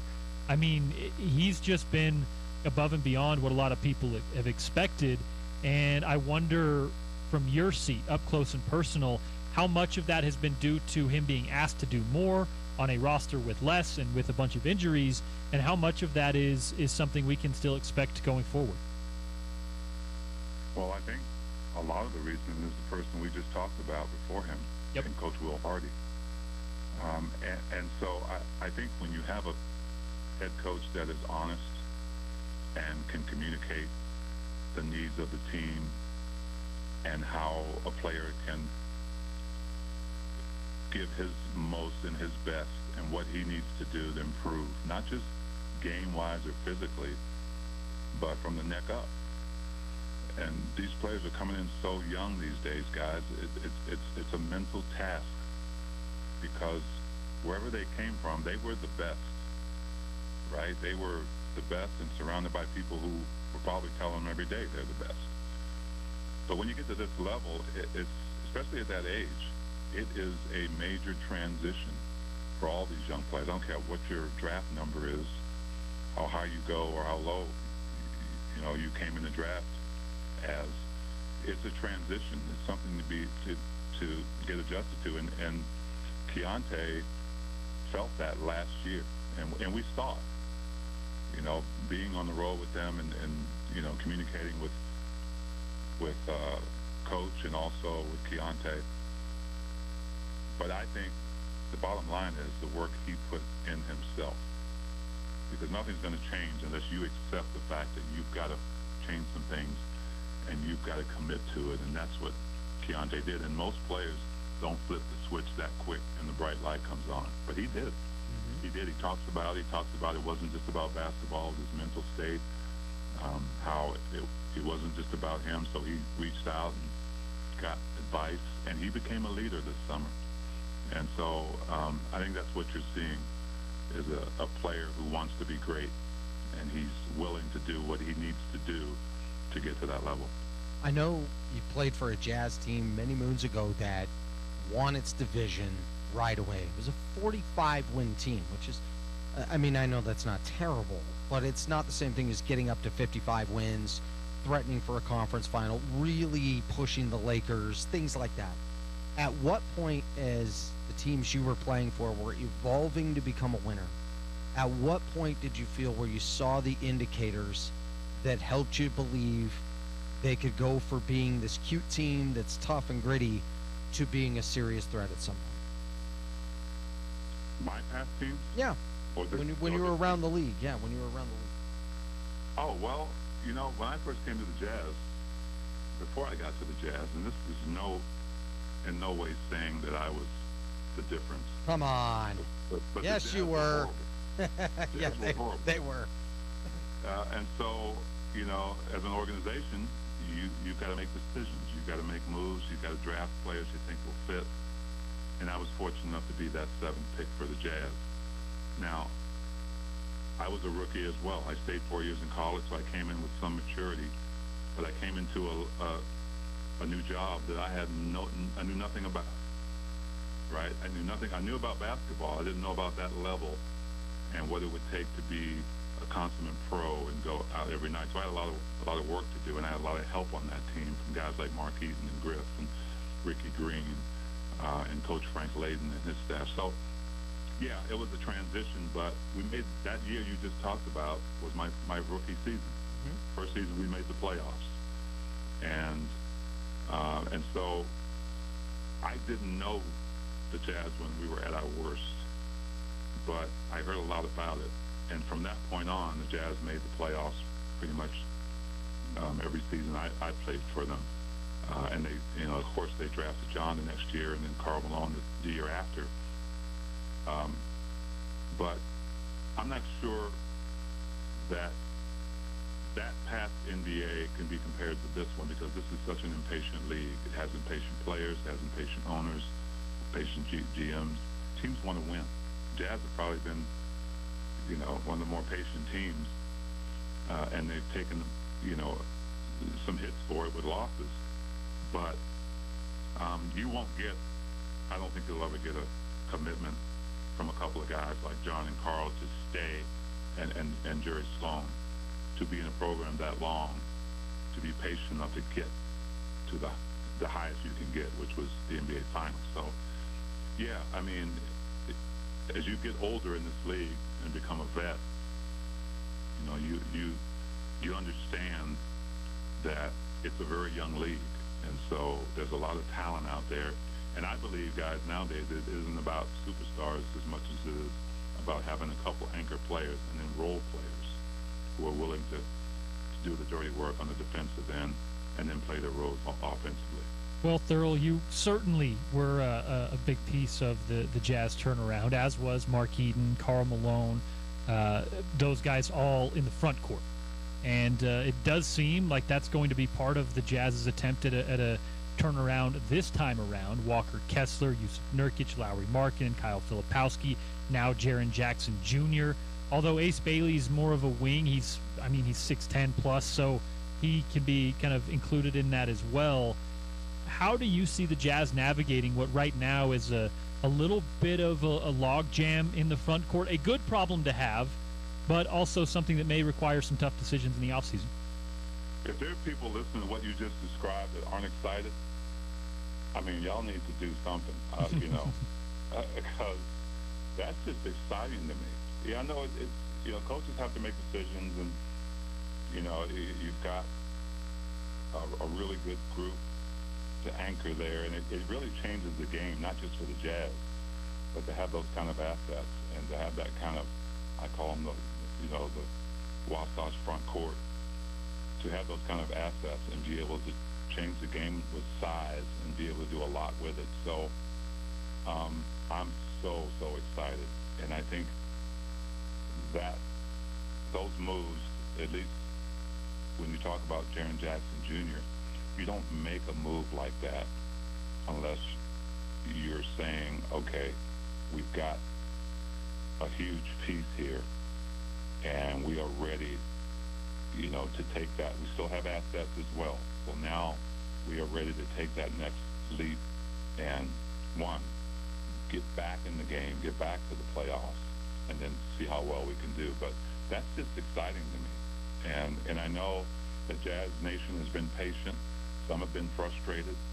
But, when Austin and Justin Zanuck and Ryan and actually make a move like that, it's no question what they're telling Jazz Nation. Mm-hmm.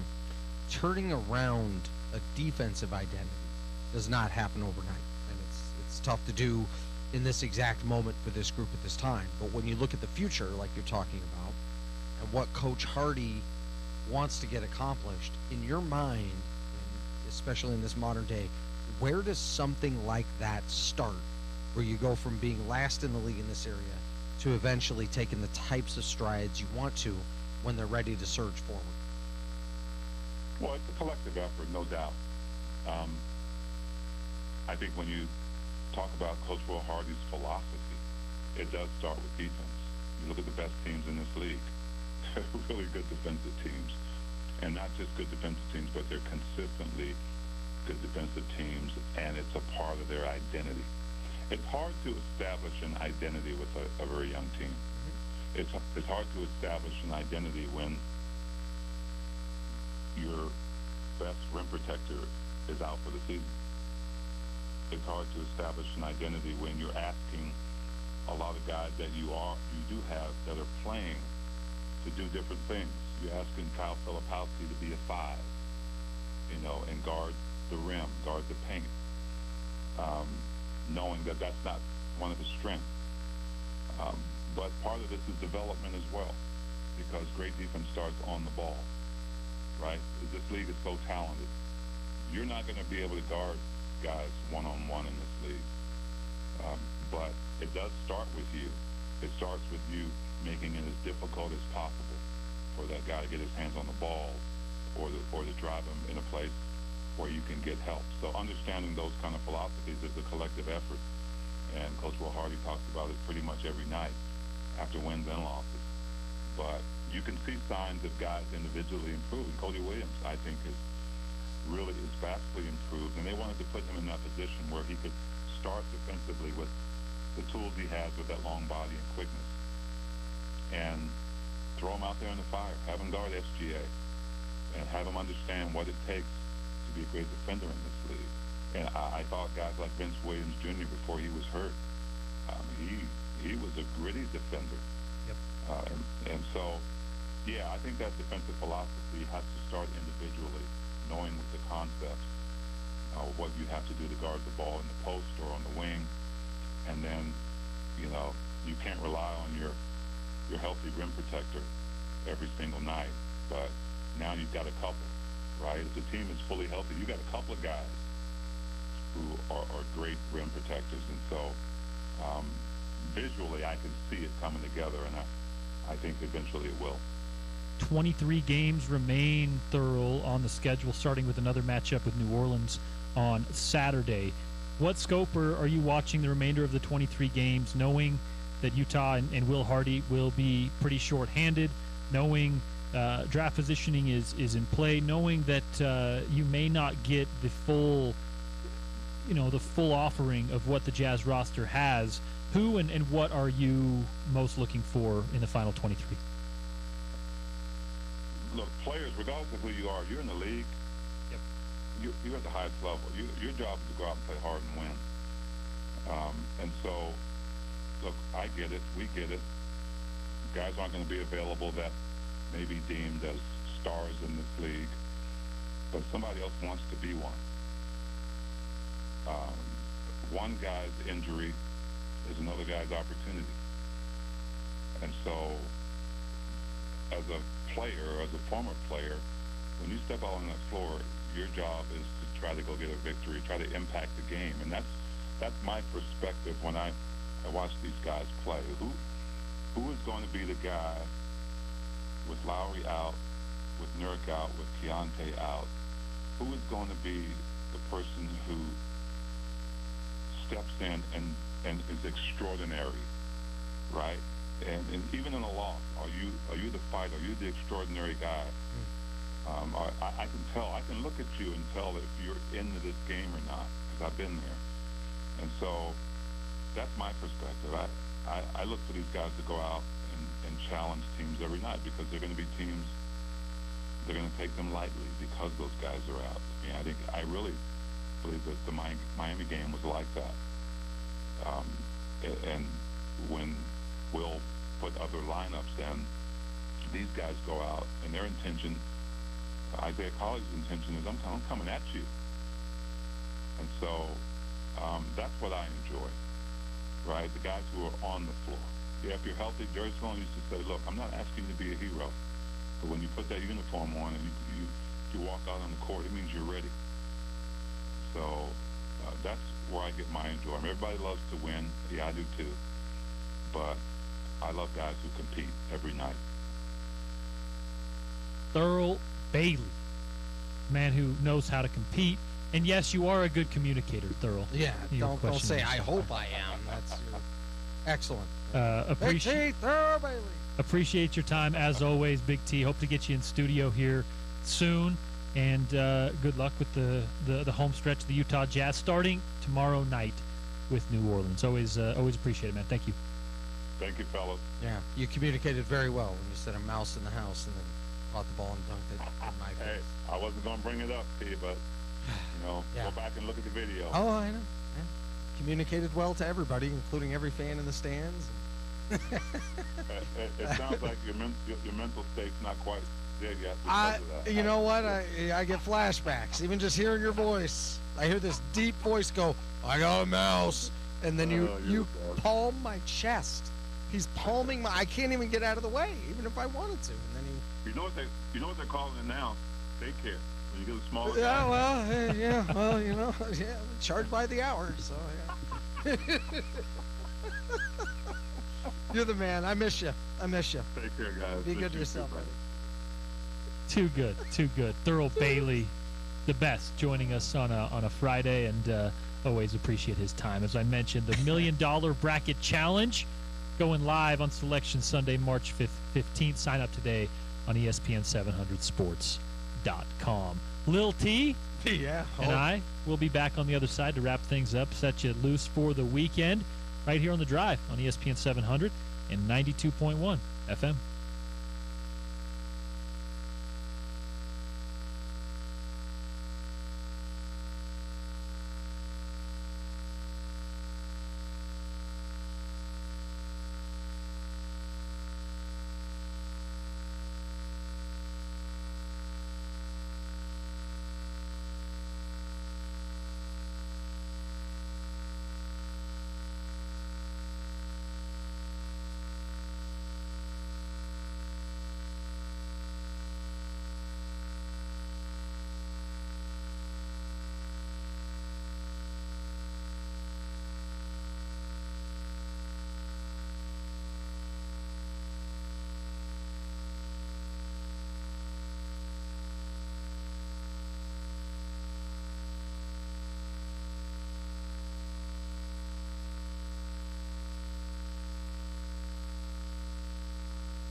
Welcome back. Drive Time on ESPN 700, 92.1 FM. Oh, man. Porter Larson, Tony Parks, taking you through it, about to set you loose for the weekend. Certain songs just take you to certain memories. Isn't this a good one? This one, like, you get up, the NFL's first game that day, maybe Kansas City, Pete Stoyanovich or Nick Lowry, whoever you want to say, is teeing up the ball, ready to kick it off. Dick Enberg on the call, and you hear that song going on in the background at Arrowhead Stadium. Certain songs just, like, take you back to certain memories as a sports fan, and that's always one of them for me. I always love that one. I'm sure Jazz fans, you have yours from going to Jazz games, way back in the day or even recently. Certain things just do that for you. I'm thinking of, not really, this is more ironically, but Creed for the Cowboys at that halftime show. Will you take me high? Whatever it does, Hey, could be anything. But, like, certain songs take you back to sports memories sometimes, and then you may not have ever cared or liked that song ever. That's what came to mind. But that's the one, yeah. Like, every time you hear that song, you remember being with a family member or at a ballpark or some cool sports member. I always love, but that's one of those. I don't know. I just always, you just think about the game getting started and the ball's teed up and you're excited for an NFL Sunday to start. And they still play that song on their kickoffs there at Arrowhead. So I love it, man. All right, T. A weekend ahead, of course, Utah Golf Radio, Utah men's basketball versus ASU. Women's basketball takes on Arizona. I'm excited. We've got some ESPN radio on Sunday for the T-Wolves and Nuggets. What's got your attention? What's got your radar flickering for the weekend? I'll be with Elaine Elliott, the Hall of Fame coach, legendary coach. Will be on the call for ESPN Plus and the Utah-Arizona game. Fired up for that. I'm excited to see this with, Utah, who I think Gavin Peterson took over a team after, you lose, 4 or 5 1,000-point scorers, and you kind of have to start new a little bit, and had a team with a lot of youth and some inexperience, and he has them on the bubble to going back to the dance for, the 5th straight year, so this would be paramount. It's kind of one of those games that you feel like you absolutely must win to increase your chances, to be able to get in. And then the other stuff that is out there is, obviously I'm fired up for Michigan and Illinois tonight, just as a college basketball fan, not even just as a fan of the maize and blue. But the other one to me is man, it's really tough because watching BYU earlier in the year, I thought, this is a real contender for the Final Four. And I told Spence that, no, this is a real threat for the Final Four. They have the talent. They have, obviously, the financial investment. I think they have some depth. There's a lot to like. And it's going to be really tough at the top. But we're learning one thing, Porter. This is not going to be a sloppy bracket this year. No. It's just not going to be. This isn't going to be that year where you're like, you get to March and who knows? Like, yeah, kind of. Except those best 10 to 12 teams, I got news for you. If you have a glaring weakness like BYU has with defense, you're not a contender for the Final Four. You're now a Sweet 16 hopeful. That's now what it is. And it sucks because that game against UCF, I'm sitting there watching, and I know that the Saunders injury is big. I'm not saying it's not. But they had that problem. Their roster's decimated. But they've also had that glaring problem for a little while. Yeah. And I'm like, okay, so the injuries combined now with the fact that the defense is just, it's never going to fix itself, and it really is sad because I felt like that team was really kind of built in a way to maybe make a real run to Indianapolis. The X factor there is that, and especially come tournament time, if you have the best player on the floor, you have a chance. In that singular game at least. I'm not saying you're going to make a run through the Final Four and then some. But if you have the best player on the floor, you have a chance against your opponent, right? If that player is playing up to par, A.J. DeBonsa to me is proven that not only is he a top flight draft prospect, but he's a guy that's going to play hard. He's going to create a little bit for his teammates, and he's going to be at least in contention for the best player on the floor pretty much regardless of what team you're playing against, and that at least gives like some hope if you're BYU. Fair. No, that's fair.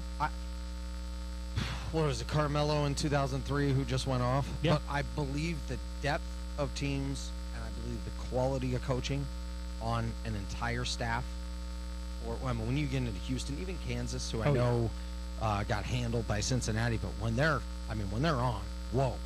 I mean, Illinois, Michigan, we could just go on and on and on about the teams. Arizona that are right up there. Iowa State. Dude, you just can't have a weakness and kind of hope to get by with shooting and hope that this kind of bounces your way. They're just too buttoned up, man. The best of the best in college basketball right now, they are so good. Duke, my goodness, man. Their scouting report is so on point for their defense. Everything is polished, and so there's just the check engine light for me with BYU is just too bright. But I'm with you. Like, they've got this part for hope, so you can't just like totally write them off. But I saw that the other night up late, and I just thought, dang, man, I was really hoping like something along the way could give me some belief that. I mean, even the win over Iowa State, I'm like, that's fine, but I just don't believe you could put together 4 of those against the meat of what college basketball is right now and survive it. I'm with you. I think it's a team that if you're looking for hope, that's where it is. It's the potential number 1 pick in AJ DeBonsa. The roster, if you had a full complement of your roster, then I think we have a different conversation. But BYU's just been ravaged by that. On the Ute side, what are you looking for Alec Jensen in his home stretch? I know it's not been great, but it's year 1. It's not expected to be great. How do you, and you've been on site for some of those games. Joe Cravens will join us on Monday. Nice. What scope are you watching the Utes through? My biggest thing is just continue to build that culture the way that they want it. There is a culture that's being built of toughness, a high level of expectation. They have the right staff. By the way, that staff is loaded with dudes who've been around the NBA, dudes who've been around the game. They're going to go big into roster construction year 2 and continue to put the focus on who needs to be on the floor, who doesn't. Year 1, you got to take what you can get. Yeah. I mean, that's just it. And I think Terrence Brown has really been, I mean, wow, for him to average over 20 a game the way that he has. I love the heart of Dawes. They have been hurt with some depth. I mean, they just don't quite have some of the depth that you would need. And then the other thing is they have some inexperience with a number of guys at the Big 12 level when it comes to critical possessions late in games. So I was on the call for their game against UCF, and they battle them, they get the lead, and then you have those final 5 minutes where you can see the offensive possessions. They're late in the clock before anything gets started. You know, they don't have some of that same rhythm. They don't have some of that same understanding. That's all a part of this process, in my opinion, for year number 1. And this is kind of what I expected it to be, especially if you're going to go right in the teeth of the toughest conference in the country.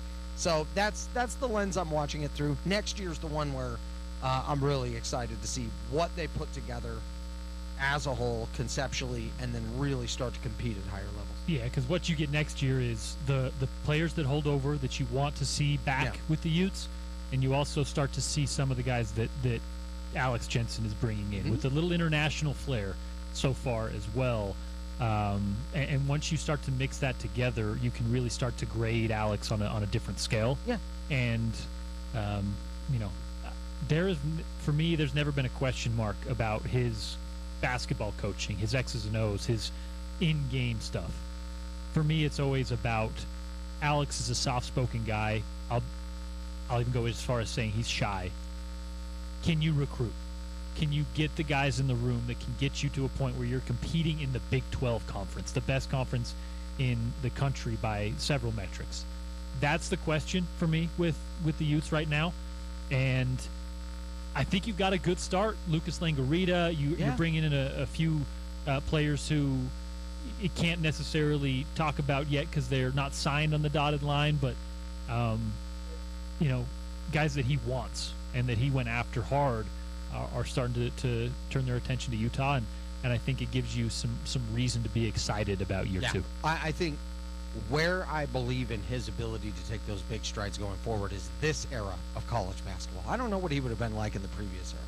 I mean, I can't say for sure, but in this one, I know that he and Martin Schiller and Coach Daniels and everybody can sit down with a player, show the way that they play, and say, this is how we implement you, and this is how we help you hit the very best levels that you're capable of, as well as the collective team. Right. The best thing that Alex does, very similarly to what Quinn Snyder did while he was with the Jazz, he was excellent with this, which is truly helping a player's individual objective and the team's collective identity and everything be in alignment, to have it congruent.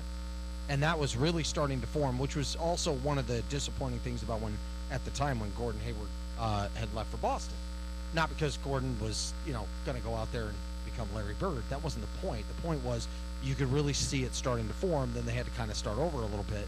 Donovan Mitchell, we know the history. But Quinn was so good at that. And that's one reason why I thought you saw certain players play well above what I think they realistically were understood to be.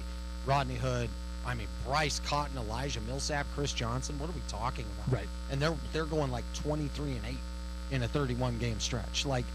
So Quinn's ability to do that was great, and I always thought Alex was excellent with the same kind of thing. And I think that this recruiting situation, NIL, their ability to acquire players, their influx of money to work with, I like the way things are formulating. Now it just comes down to, actually executing. What have you got on tap? What's next for you? So I've got Utah, Arizona tomorrow. Excited for that game. Senior day, come on out, 5:00 game. It's going to be a really competitive game. I think it's going to be a good game. Arizona, I think, is playing better than what their record would say, and it's going to be exciting to be a part of that broadcast with legendary coach Elaine Elliott. And then after that, go back home for a few days, and then on to Boise for the conference tournament with the Big Sky. Back to Chicago. I'll be around the Big Ten tournament, so excited about that. And then I'll be calling some spring training games with the Angels. There we go. In the March 17th through 19th-ish, right in there. So fired up, and then before you know it, the Bees are up and going. So speaking of the Bees, I know OC's been big on the dirty sodas thing. I love it. Man, I like, to me, I don't know about you. I always think about this. In Utah, far too often I've seen this where too many are too afraid to really put something out there. Going all the way back to the Jazz and their intro in the 90s. Yeah. Where they just stole the Bulls intro music. I had a friend who was like, no, wasn't that video cool where they had the basketball going through the city and over the mountains? I'm like, yeah, same way the Bulls had the Bulls running through the city and going to Chicago Stadium or the United Center. Yeah, right.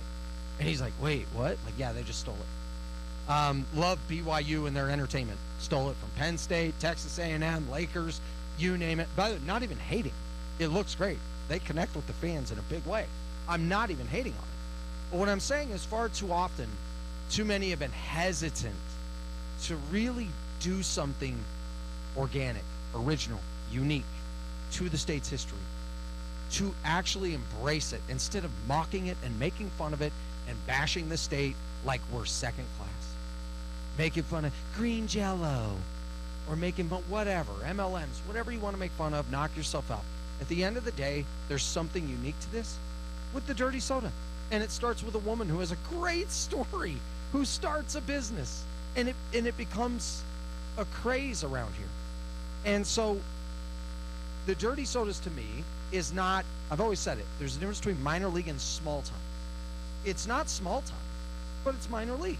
Right. And you're embracing the fun of minor league baseball. And it's literally minor league. It's a league-wide initiative. They're doing it all over the place. So don't think it's like this one-off that the Bees are rebranding. No, it's outstanding. It's a league-wide push to market a little bit and to get something different. All right, Tony. Great conversation started too. What does that mean? Where did it come from? But anyway, I loved it. I thought it was really well done. It looks great. It's a lot of fun. So I know different people. I'm not going to tell them how to feel about it, but I thought it was really, really cool, and I've been around the Bees for a long time. I thought it was refreshing. Tony Parks, he's got to run. We're going to set you loose for the weekend. We'll be back on a Monday. Fired up, man. Spence Checketts will have Amy Donaldson and Chris Fote, the former Olympian, in studio. Joe Cravens will join the program. My partner in crime. Ben Robinson talking some NFL draft, and we'll recap the weekend that was for Real Salt Lake. A big thanks to everyone who joined us. I am Porter Larson. That is Tony Parks. You can find us up and available on ESPN700sports.com, Spotify, Apple Podcasts, wherever you happen to listen. And we'll be back with you on a Monday. Happy weekend to you. Today's Best is next on ESPN 700.